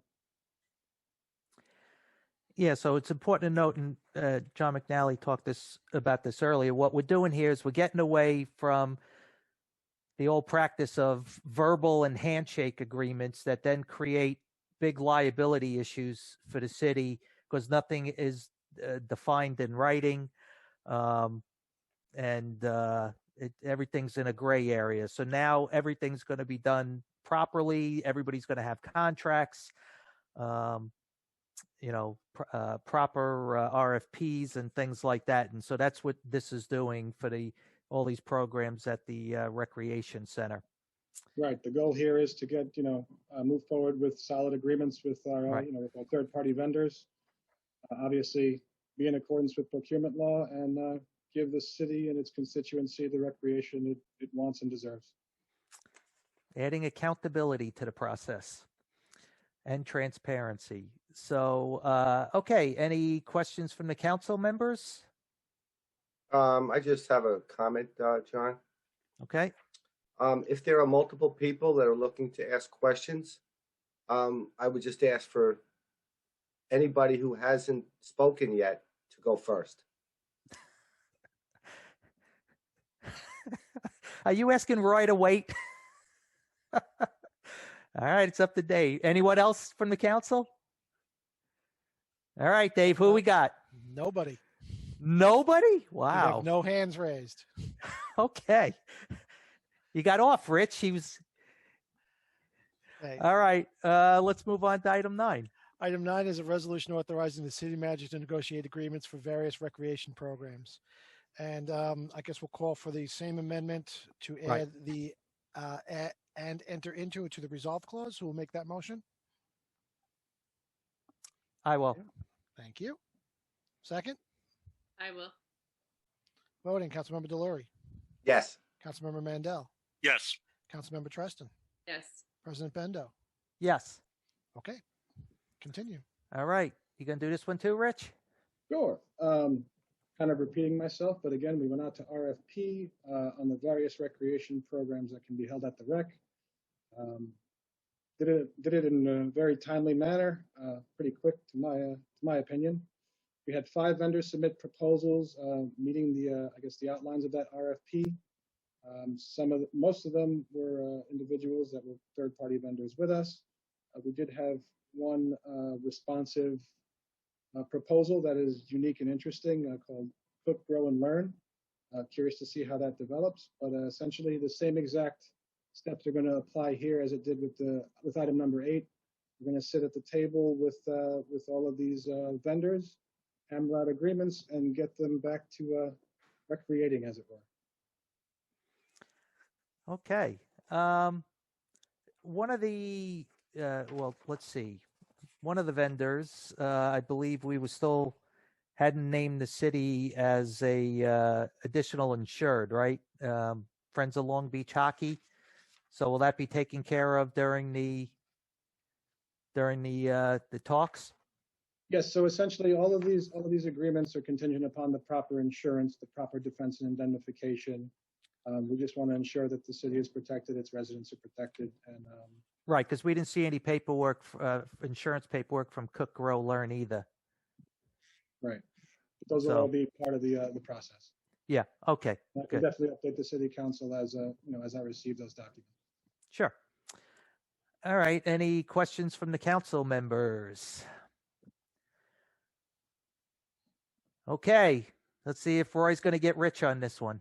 Okay, I have two folks with their hands raised. We'll start with Peter Rovitz.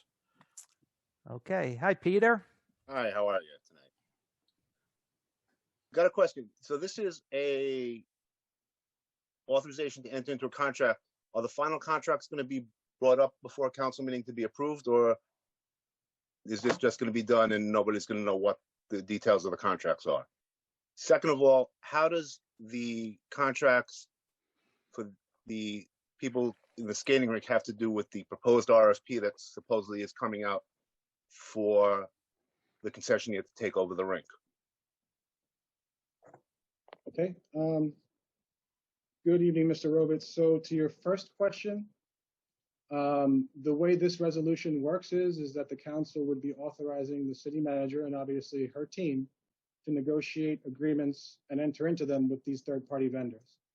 There would be no subsequent step involving the council at a second meeting for this particular resolution.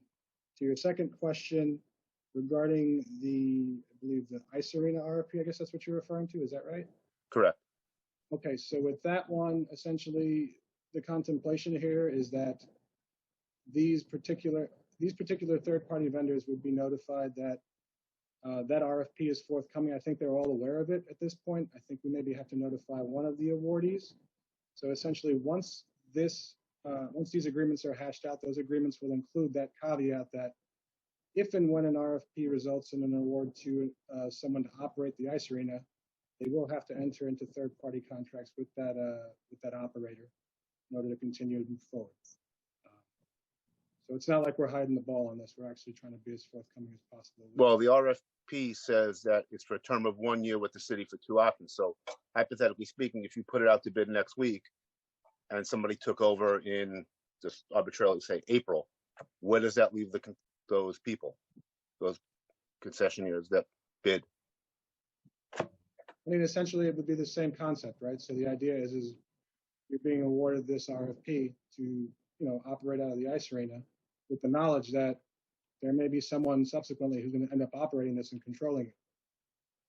So there's going to be some discussion to be had with all of these vendors, and we're going to get together with them and at least, hatch those things out.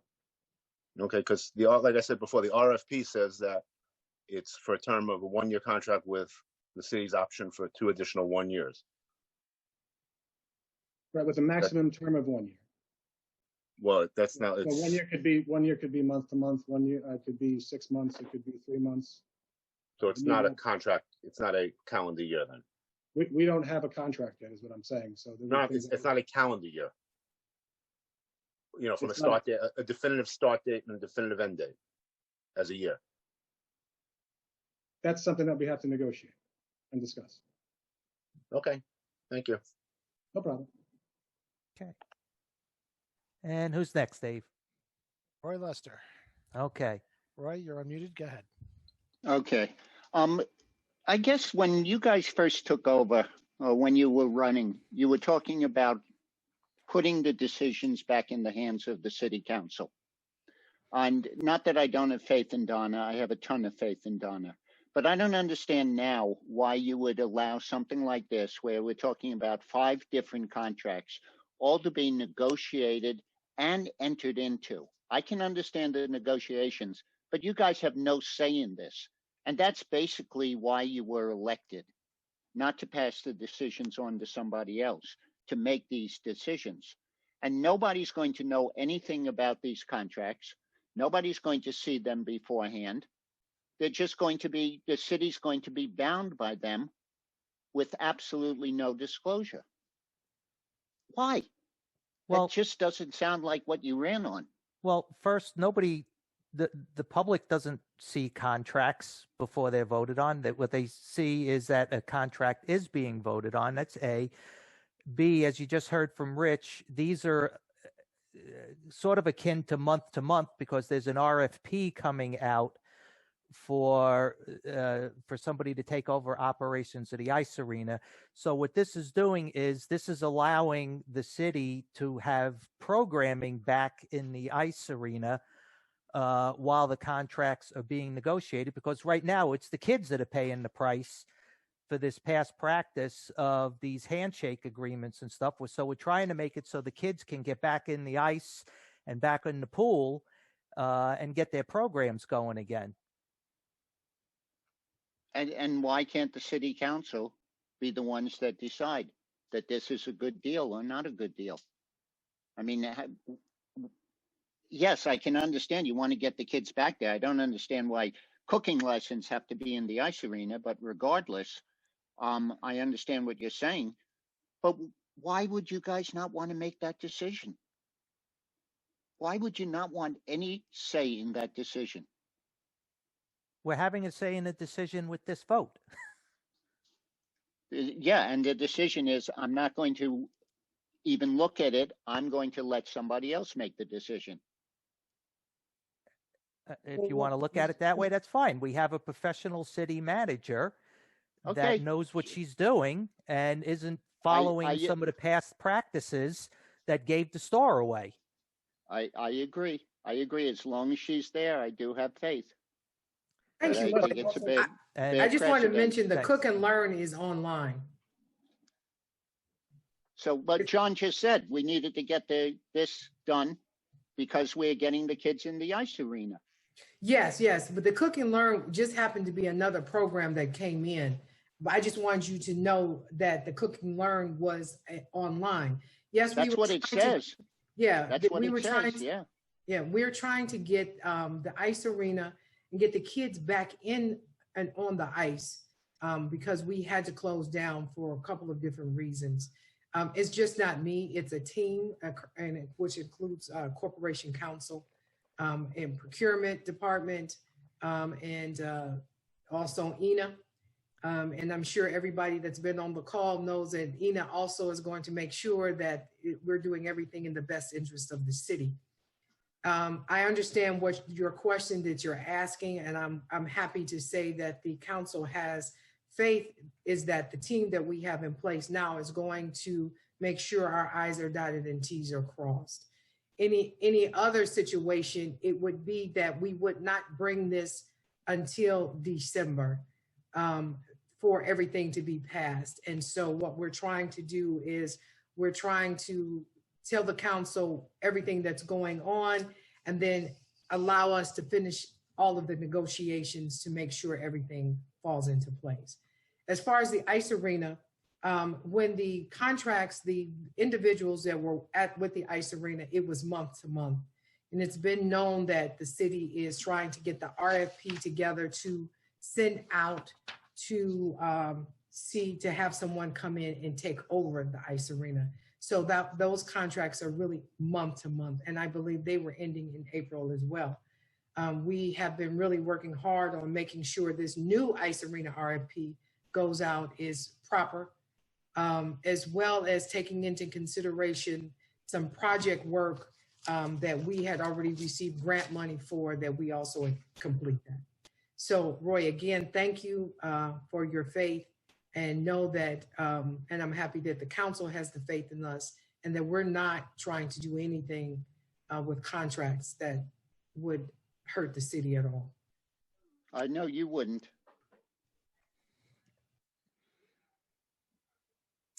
Okay, anything else, Roy? No. Okay, great. Anyone else, Dave? Colleen Fierick. Okay. Hi, Colleen. Hi, how are you? Good. I just had a quick question. I'm not really too up on all the policies, procedures, whatever.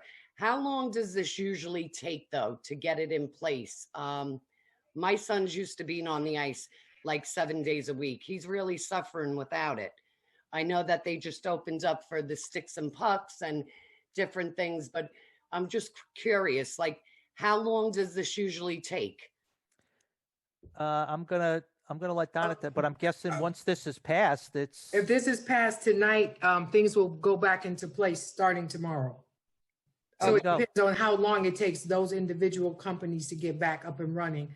But we can call them tomorrow and say it's a go. Oh, great, because I know we'll be up and running then. Thank you. Oh, you're welcome. Makes me happy. Thanks. Okay, great. Bye, Bendo. Bye. All right. Anyone else, Dave? That's all I show right now. Okay, let's move on to item 10. And finally, item 10 is a resolution authorizing publication for hearing of an ordinance to amend the Code of Ordinances of the City of Long Beach regarding the Environmental Advisory Board. This item is for publication only. A hearing will be held December 1st at 7 p.m. On to the voting portion. We're going to go to item 2, which is an ordinance to amend the Code of Ordinances of the City of Long Beach regarding motor vehicles and traffic. Who introduce and move the adoption of this item? I will. Second, I will. voting, Councilmember Delory, Yes. Councilmember Mandel, Yes. Councilmember Treston, Yes. President Bendo. Yes.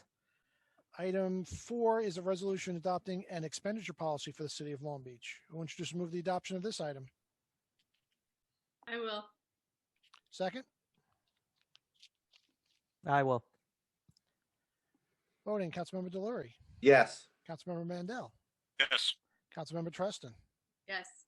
President Bendo. Yes. Item 5 is a resolution adopting an Americans with Disabilities Act policy for the city of Long Beach. Who will introduce and move the adoption of this item? I will. I'm 30 years, 3 months, and 23 days later. I will. Who will second? And 2 seconds after that, I will. Voting, Councilmember Delory, Happily, yes. Councilmember Mandel, Yes. Councilmember Treston, Yes. President Bendo. Yes. And item 6 is a resolution adopting a grant and financial award policy for the city of Long Beach. Who will introduce and move the adoption of this item? I will. Second, I will. voting, Councilmember Delory, Yes. Councilmember Mandel, Yes. Councilmember Treston, Yes. President Bendo. Yes. Item 7 is a resolution authorizing the city manager to enter into a license and operating agreement for the management of the daycare center with the sole responsible proposer. Who will introduce and move the adoption of this item? I will. Second, I will. voting, Councilmember Delory, Yes. Councilmember Mandel, Yes. Councilmember Treston, Yes. President Bendo. Yes. And item 8 is a resolution authorizing the city manager to negotiate agreements with Student Swim Incorporated and Long Island Swimming Limited, aka Long Island Aquatic Club, for swim programs at the city's aquatic center. Who will introduce and move the adoption of this item as amended? I will. Step of every swim parent out there, I shall second. Voting, Councilmember Delory, Yes. Councilmember Mandel, Yes. Councilmember Treston, Yes. President Bendo. Let's get the kids back in the pool. Yes. And item 9 is a resolution authorizing the city manager to negotiate agreements for various recreation programs. Who will introduce and move the adoption of this item as amended? I will. I will. Liz can. I'll second. Whoever. Liz Pick, first, whichever you want. Pick your okay, order. Okay, I have you down as second. All right. Okay, Councilmember Delory, Yes. Councilmember Mandel, Yes. Councilmember Treston, Yes. President Bendo. Yes. And finally, item 10 is a resolution authorizing publication for hearing of an ordinance to amend the Code of Ordinances of the City of Long Beach regarding Environmental Advisory Board. Would you just move the adoption of this item? I will. Second, I will. voting, Councilmember Delory, I'm happy that we have people out there that are willing to be part of this board, and I vote yes. Councilmember Mandel, Yes. Councilmember Treston, Yes. President Bendo. Yes. Who will make a motion to close the meeting? I will. Second, I will. voting, Councilmember Delory, Yes. Councilmember Mandel, Yes. Councilmember Treston, Yes. and President Bendo. One meeting, Mike's going to say no, but I'll I say wait. yes. Okay. All right, on to good and welfare. So probably everybody knows the deal, but you get 3 minutes. Talk about your whatever you'd like to talk about, and let's see who's first. As a reminder, folks, use the raise your hand function, and we'll get to each one of you. And I have Ann Conway. Hey. Okay, Ann, you're unmuted. From Go our right school ahead. board.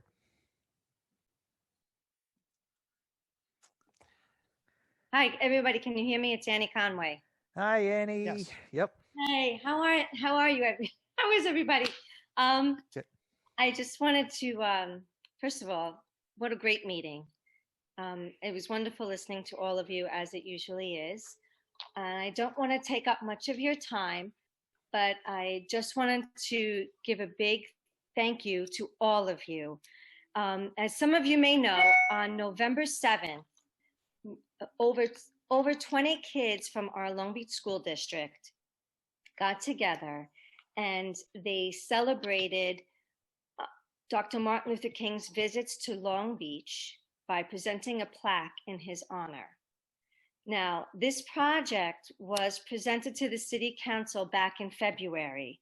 And, you know, Mr. Bendo, Ms. Trustin, you were also very welcoming and pleased with the project, and you supported us throughout the whole thing. So I really want to thank you very much.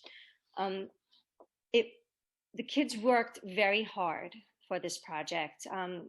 Thanks to Ms. Trustin and Ms. Monique Powell, we were able to use the rec center for practices following COVID practices, of course, but the kids were able to practice with a podium. Mr. Joe Brand made sure that we had the space available so that we could use social distancing when needed. And then on November 7th, the plaque was presented on the boardwalk. Tommy Cantor, John McNally, Sean O'Neill, and many of the members of the CSE were there. They helped to set up the podium. They helped to set up the mic. They installed the plaque. And the ceremony itself was just such a wonderful sight to see.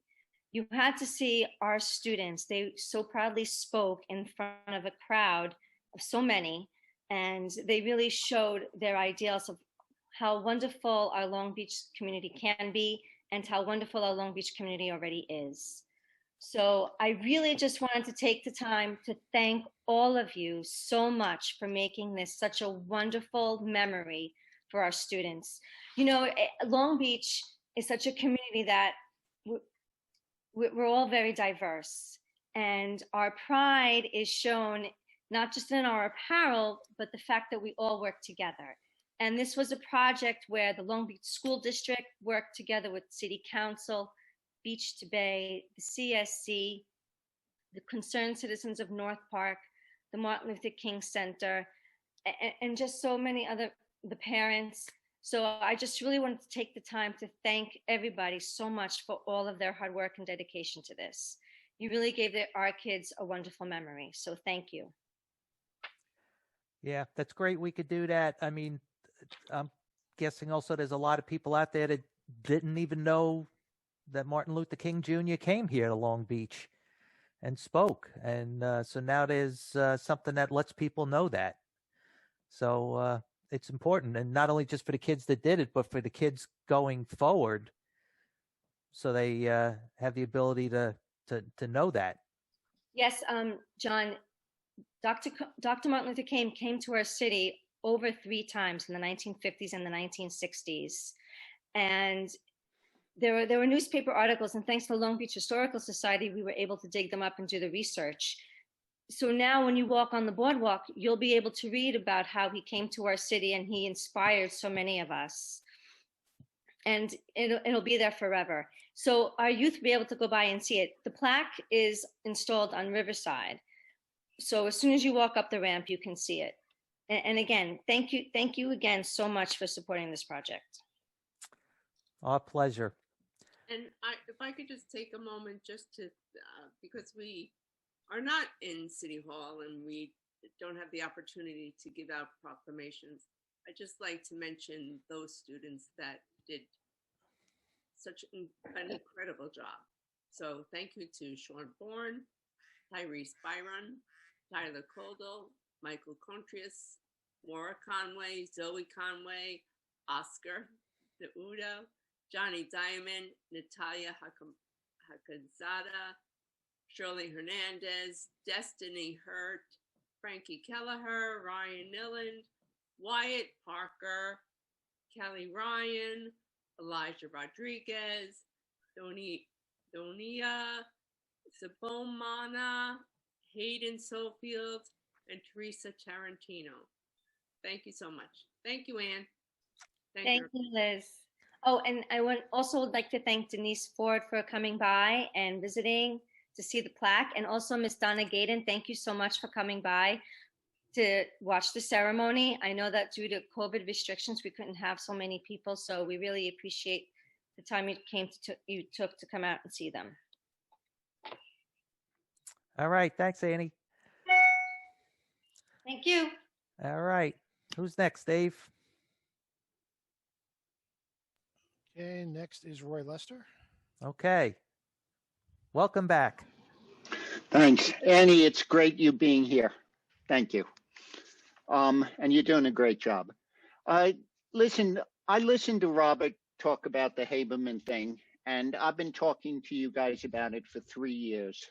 And I know I sound like an alarmist, but we've lost just about every appeal, every case, every decision in this particular case. But Robert to say, well, we got this to go and that to go, and there's, hoping for the good luck when we've had a string of losses that's unbelievable, I think is not realistic. And I think we're going to have to start planning what we're going to do if we don't win this thing. And the odds of us winning it, I don't even see, and Rich, maybe you can tell me, how are we appealing this to the Court of Appeals? It was a 4-0 decision.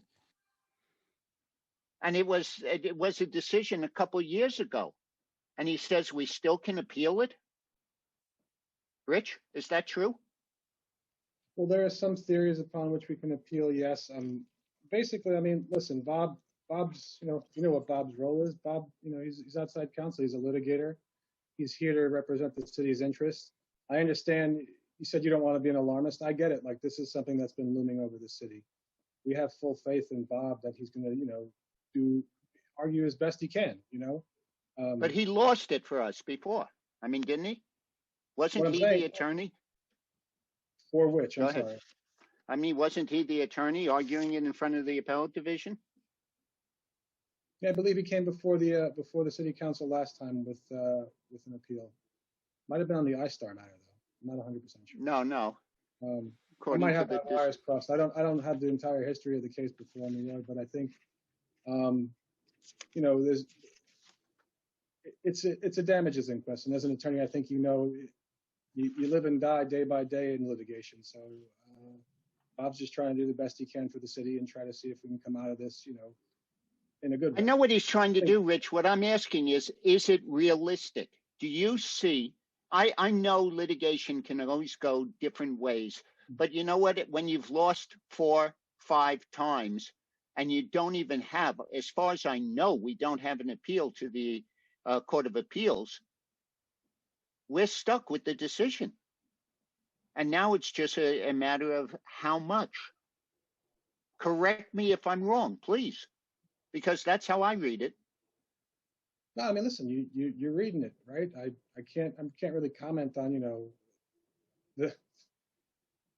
on the gloom. You know what I mean? This is a projection that you're saying. I get it.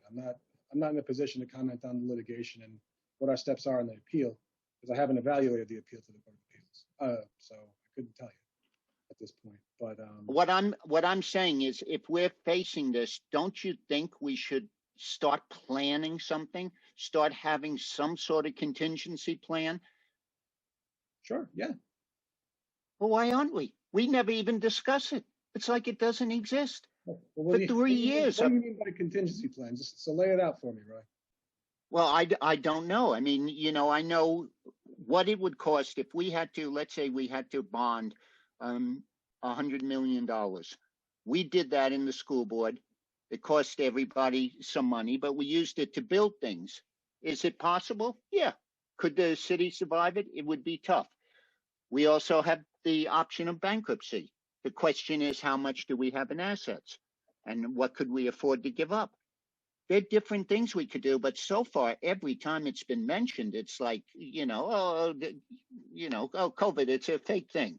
That's what I'm hearing, basically. No, and I'm asking you, am I missing something? That's why I'm asking you, what would you do, or what your thought process is on this? Because, I mean, you're asking me if it's realistic to think that we can come out on top of this. I'm not in the courtroom every day. I can't, and even if I was, I wouldn't comment on pending litigation. You get what I'm saying? So that's why I kind of turned it to you. What do you think the city as a whole should be doing if and when this happens, or if the worst is to happen? Roy, this is Donna. I understand what you're saying. What we're doing right now is we're looking at all of the cases that we have right now. We're looking at any outstanding debt that we have right now. and determine how much we can bond for, depending on if any of the cases that's out there, what would happen. We will have to start looking at this case in particular. So I want you to know, you may not hear Ina and I not talking about it out in public, but we do look at where we are, what we can bond, how we need to move forward on everything that we have. So I understand your question. I just want you to know that we are taking all things under consideration, how we move forward. Okay, that's nice to know. But unlike the other cases, we already lost this one, Donna. This isn't in litigation. We lost it. Liability we have to look at damages. So we still have to look at what the potential could be and how we would take care of it. Mm-hmm. Yes. That's what I'm asking for. That's what I've been asking for 3 years. Oh, okay. Okay. I'm glad to know that something's being done. Yeah, we're looking at everything, Roy. Believe me. Okay. Okay. Thank you. Okay. Who's next, Dave? Next is Judy Vining. Hi, Judy.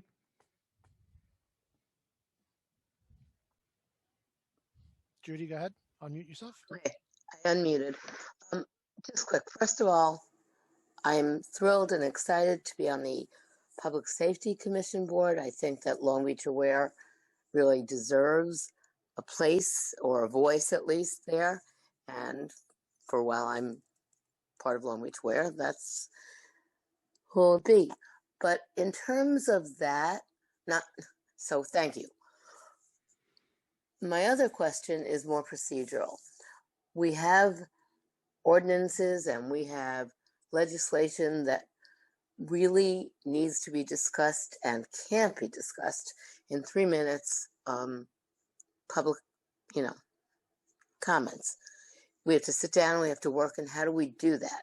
How do we look at our social host legislation knowing we need to really quickly add marijuana to it because of the way the state is going?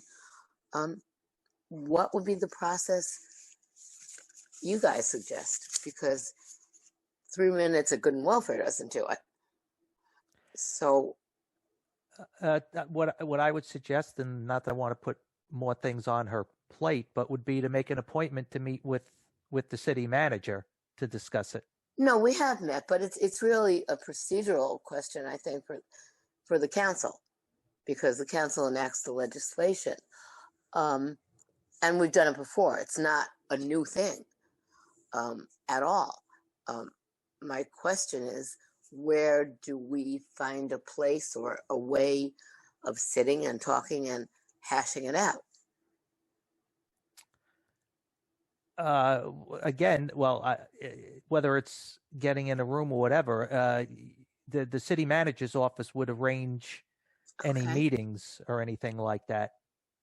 I mean, it's public business. It's not, it's nothing secret. It's not anything like that. It's just that. If you want to do it in a public forum, I mean, yeah. we could potentially do it at a working meeting or something like that. That would be great, because it's just about. I mean, it's not even an adversarial thing. It's something that the city of Long Beach got tremendous nationwide credit for being, or at least statewide credit for being the first in the state of New York to enact a social host ordinance. And then when we realized we needed to up the ante in terms of fines, and Scott, I'm sure you'll remember that. And then we met as a subcommittee and then brought it to the council. So it's, the other place to potentially do it too is, now that you're on the public safety committee, that might also be the place to have it bubble up from there. Well, it could, but the point that I'm trying to make is that within weeks, from everything I hear from all the state committees I'm on, this is going to be a major issue in the state of New York. If we don't get ahead of it locally, we will be constrained by whatever the state legislature and the governor want. Correct me if I'm wrong, but hasn't Nassau County already passed legislation banning marijuana even if the state passed it? Yeah, but we're in a new, it did the last legislative session, but we're in a new ballgame now. It doesn't matter what Nassau County passed, and we didn't pass it as a city. We wouldn't And fall we under the don't have a county right. legislation? No, last time we didn't have a right as a city to do the carve out. The county did, but we did not, and the county did not cover us. Okay. And that's your 3 minutes. You know, again, I'm not an attorney, and believe me, I don't want to keep doing this. Yeah, neither am I. So, but yeah, so like I But said, we need a forum to do it, and we need a way to do it so that when we were able to be lauded for everything we're able to accomplish. okay, so we could talk offline, and maybe we'll do it at a working meeting then, a public working meeting. Great. Okay. Okay. And the All only right. other thing I want to throw at everybody is, God help us, we're having our first virtual Breakfast of Champions, and prevention isn't always about alcohol and other drugs. Sometimes it's about preventing hunger. And so anything and everything that we're going to do in terms of proceeds from our virtual Breakfast of Champions that we do every year where we feed people, the money is going to our weekend feed in conjunction with the school district and blah, blah, and Trader Joe's. And I would encourage everybody, give us whatever you want. It doesn't matter. Give people the website. The website is www.longbeachaware.org, donate button. And there's a drop down menu. It's weekend feed or Breakfast of Champions. But again, Long Beach is great for its breakfast, right? We know how we do it. But this time we're doing it without food. Every penny is going to try to keep going with the weekend food. And we were able to do that from June to September with the help of all of the people that we're honoring. It's on Facebook. It's all over the place. And if Judy, the you're- technology doesn't crash, we would certainly welcome. I sent you an email, John. Judy, Yeah, you're well over your 3 minutes. Can you please wrap it up? And that's why we need more than 3 minutes. Okay. All right. Thanks, Judy. You're welcome. All right. Next is Paul Fetcher. Okay. Hey, Paul. You got to unmute, Paul. Hi there. Okay. Thank you, John. I'd like to yield my time to Eileen Hessian. She was in a queue, but her laptop battery died. So here's Eileen. All right. Okay. Thank you. I'll try to keep within my 3 minutes. A couple of questions. I'll put them all together. The first one is, we listened to the police commissioners a couple of weeks ago. When will we have the decision on that? The second is about COVID. I appreciated John, turn this shit off. I appreciated John giving us the information at the beginning of the meeting, but I'm wondering if those cases are mild or have there been deaths in Long Beach? And also, where are those big numbers coming from? Are they house parties, the bars, the schools, the old age homes? And are the police taking care of, if bars are overcrowded or whatever? That's about COVID. The next thing is about the rallies at Kennedy Center. Most of them are being held by people who don't even live in Long Beach. I'm wondering if they have permits and if we are having to pay the police overtime in order to, monitor those things. Next, parking meters have been brought up so often, but no decision is ever done on them. And finally, I was glad that the Haberman was brought up and something is being done about it. We also have 250 years of police retirements right now, and that's another huge amount of money. And I'm wondering how we can address that. I don't think that will be answered tonight, but maybe some of my other questions will. Thank you very much. That was a minute and 36 seconds. And they don't hear me? All right. Yeah, we heard you. I don't know, Donna, you want to? I jotted them down. I think I got them. So. Okay, what's the first one? Police commissioner, when we expect an Hopefully answer on within that? the next week, 2 weeks at the most. Okay. COVID, I guess, and Eileen, we've run into this before.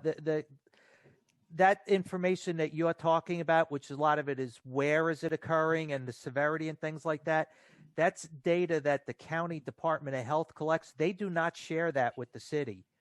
Due to some very, John's on, so I'll let John go because he's the one that's monitoring this. Yeah, and it's not even just that the county doesn't have it. The county has a certain granularity of data, but it's the state Department of Health that captures all of it. I mean, some of this is protected by HIPAA, right? Like, so that's severity of cases, where the location is. If you're giving a location, then you're potentially giving away who the person was that tested positive or has a case. Literally the only information that we have access to, we have requested additional layers of information, but the only information that the city can gain access to is, you know, the absolute numbers and the smooth that average of positive tests. We don't know the percent positivity, as I mentioned earlier. We don't know the locations.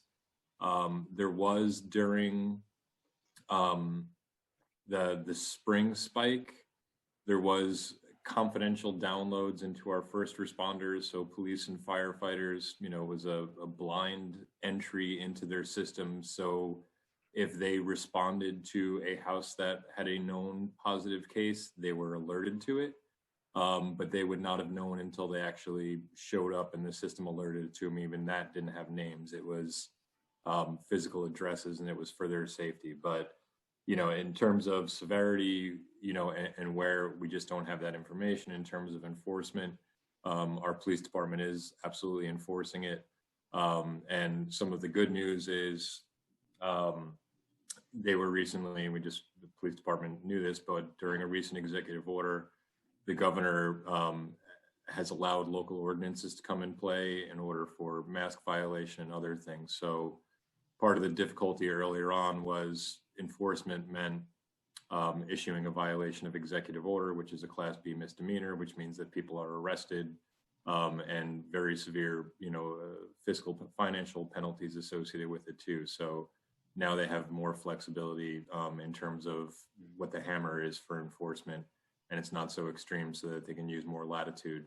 Because obviously, if there's one person walking down the street and they weren't wearing a mask, you don't want to arrest that person. You know, you reserve that for really egregious acts. Now our police department has a little bit more latitude with additional guidance from the state. John, very simply, we've had over 1,000 cases within the city of Long Beach. How many deaths have we had? We don't have access to that information. Okay, don't say more. Okay. All right.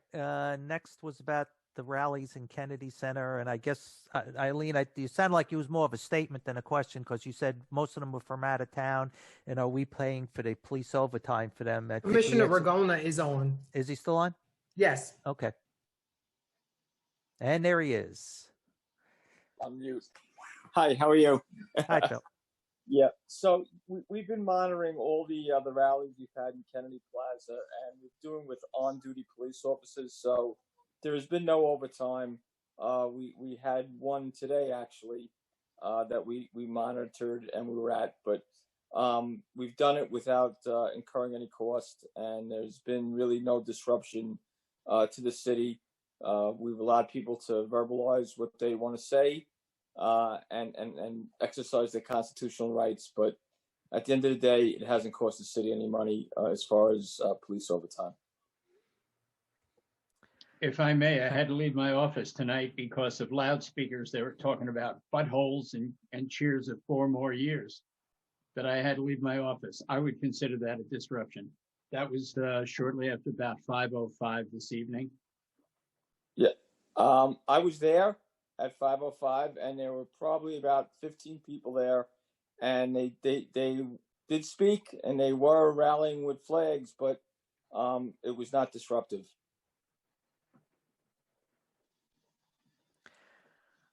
All right.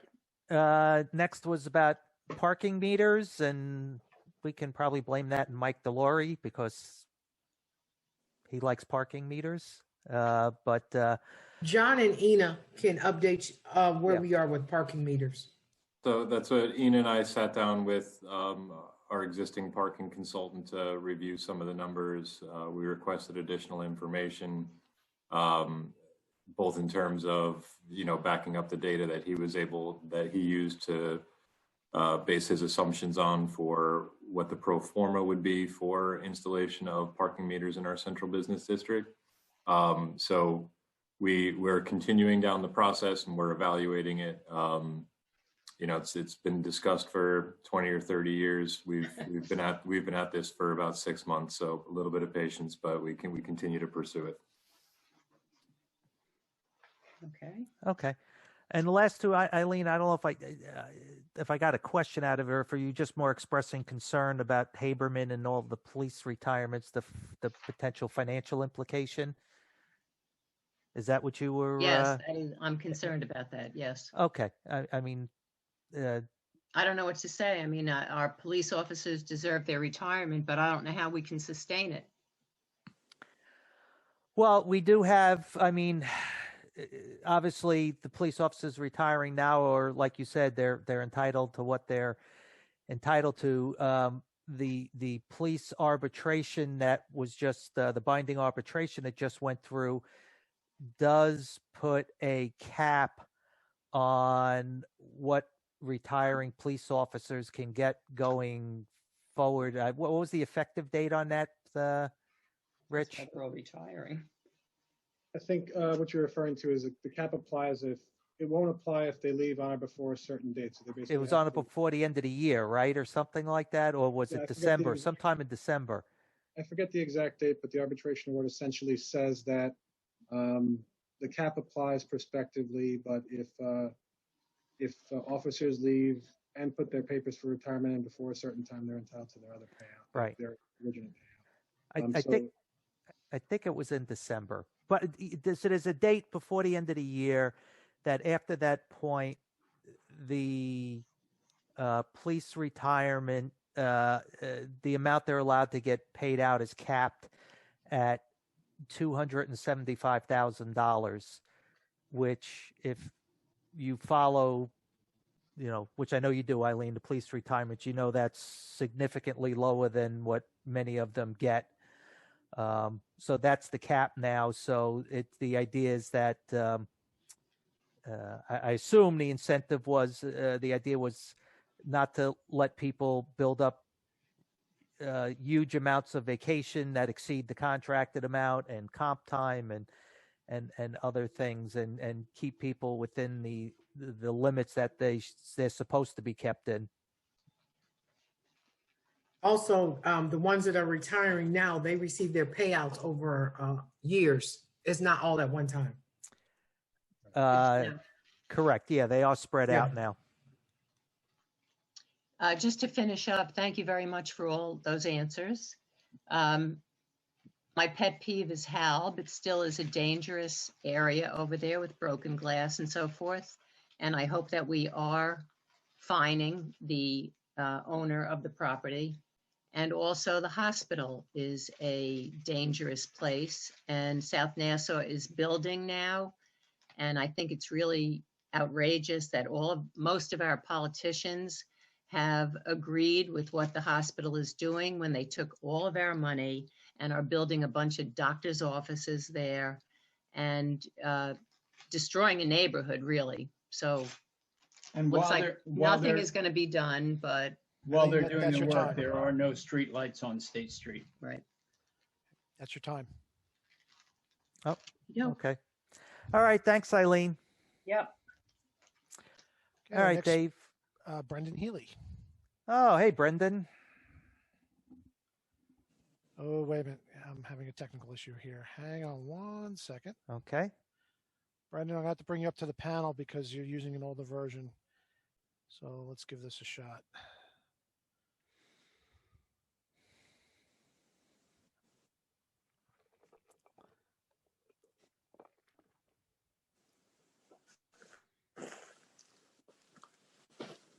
just lost him.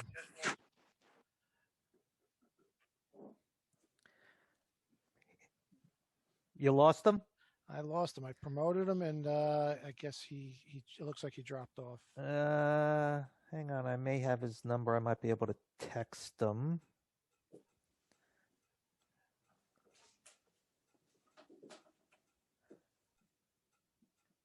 All right. I just told him to call back in. While he's doing that, is there anyone else? Nope, that was it. Oh, that was it? All right. That's We'll give him a couple of seconds to see if he comes back in. Mike, sing us a song while we're waiting for Brendan.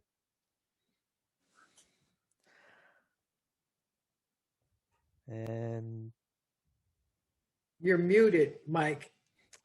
You didn't hear it, John? oh, Oh, it's a good thing he's muted. Good.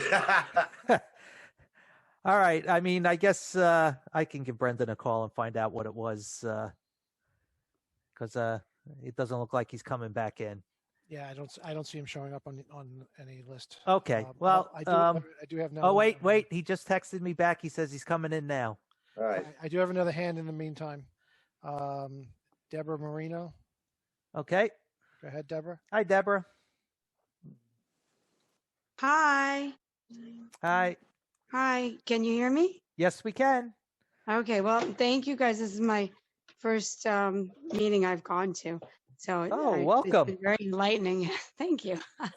And thank you all for expediting all the stuff with the rinks and the swimming and everything. 'Cause I have kids, and especially the ice rink has been very important. So, that you got it open, so at least they could do sticks and pucks and stuff. And I do have a quick question though.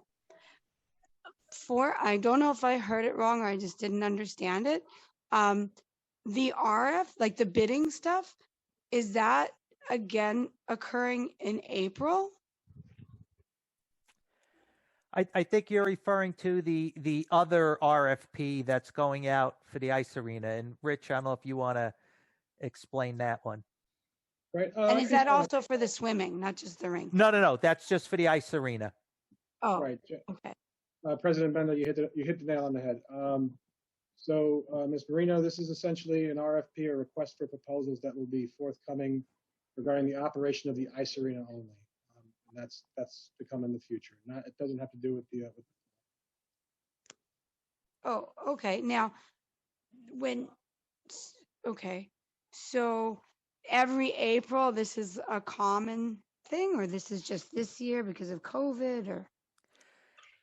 Well, yeah, this year's been a little odd because of COVID. So, for example, some of the things you saw tonight is some of the vendors that were operating in the ice arena and the pool hadn't gone through a proper RFP process and didn't have the right kind of contracts and things like that. So while the places had to be closed because of the COVID case, we used that opportunity to take that and then get everybody current and proper with what the procedures are supposed to be. So what you saw tonight now was us making all the vendors for the swimming and the ice stuff, the leagues. Now they're all going to be done. All the contracts will now be proper, and everybody's going to have their insurance and things like that. So, that's basically there's a renewal in there, right? And they'll be in the contract usually. So no, it might not necessarily be an annual thing. It depends on the final contract. Sometimes there's renewals in there at the city's discretion. So. Oh, okay.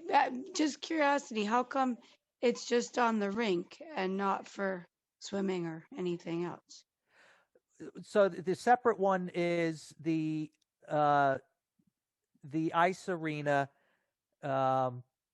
is, quite frankly, physically needs a lot of work, more than the city, quite frankly, could probably afford to do. so there's the idea is to put out an RFP to see if a larger operator, quite frankly, with some deeper pockets, can come in and get the ice arena back up to good condition, where it really should be, and operate it for the city. Because again, there's a lot of expense to the city operating that ice arena. If we can still have that ice arena going, but have it done by a vendor that, basically will pay the city rent, that's good for the taxpayers. I'll give you just for example. To keep the ice frozen in the arena costs the city $15,000 a month to keep the ice frozen. Oh. It's expensive, and like I said, the building needs a lot of work. Quite frankly, it's old and it needs to be updated.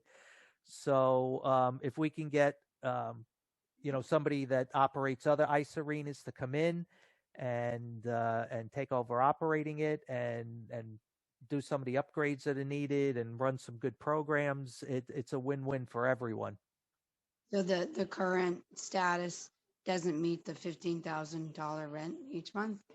Like the city takes some of that, is what you're saying?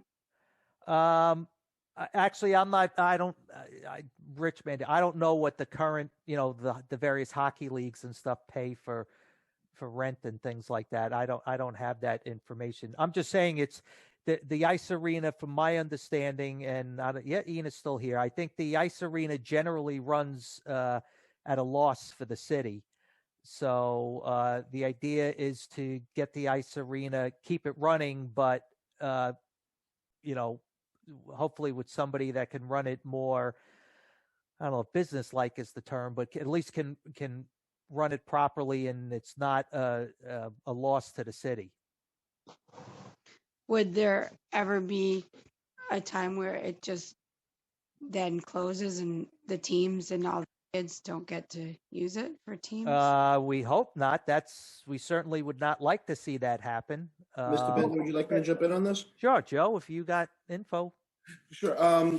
Ma'am, so basically, what Mr. Bender was alluding to and mentioned, the city's goal in releasing this upcoming RFP is to have, as he said, really think of it in terms of a specialist, an entity that specializes or has a lot of knowledge in running a large-scale ice rink. And the ultimate goal is that any repairs that might need to be made to the building, really to make it a better facility for the public and our children, where the longevity of the ice arena will, last into, many years into the future.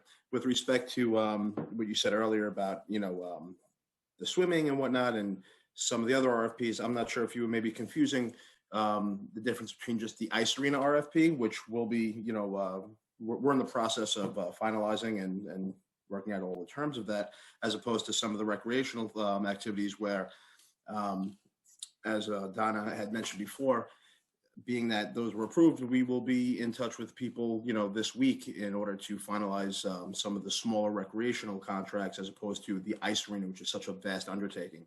We're not looking to get out of anything where, after a couple of years, we just walk away from the ice arena. We're actually looking to make it that the ice arena is repaired. It's a fantastic facility and that it sticks around in our community for a long time. Yep. Oh, okay. All right, great. So you're looking out for the kids and all of us. Oh yeah, the goal is to make this thing survive for the long term.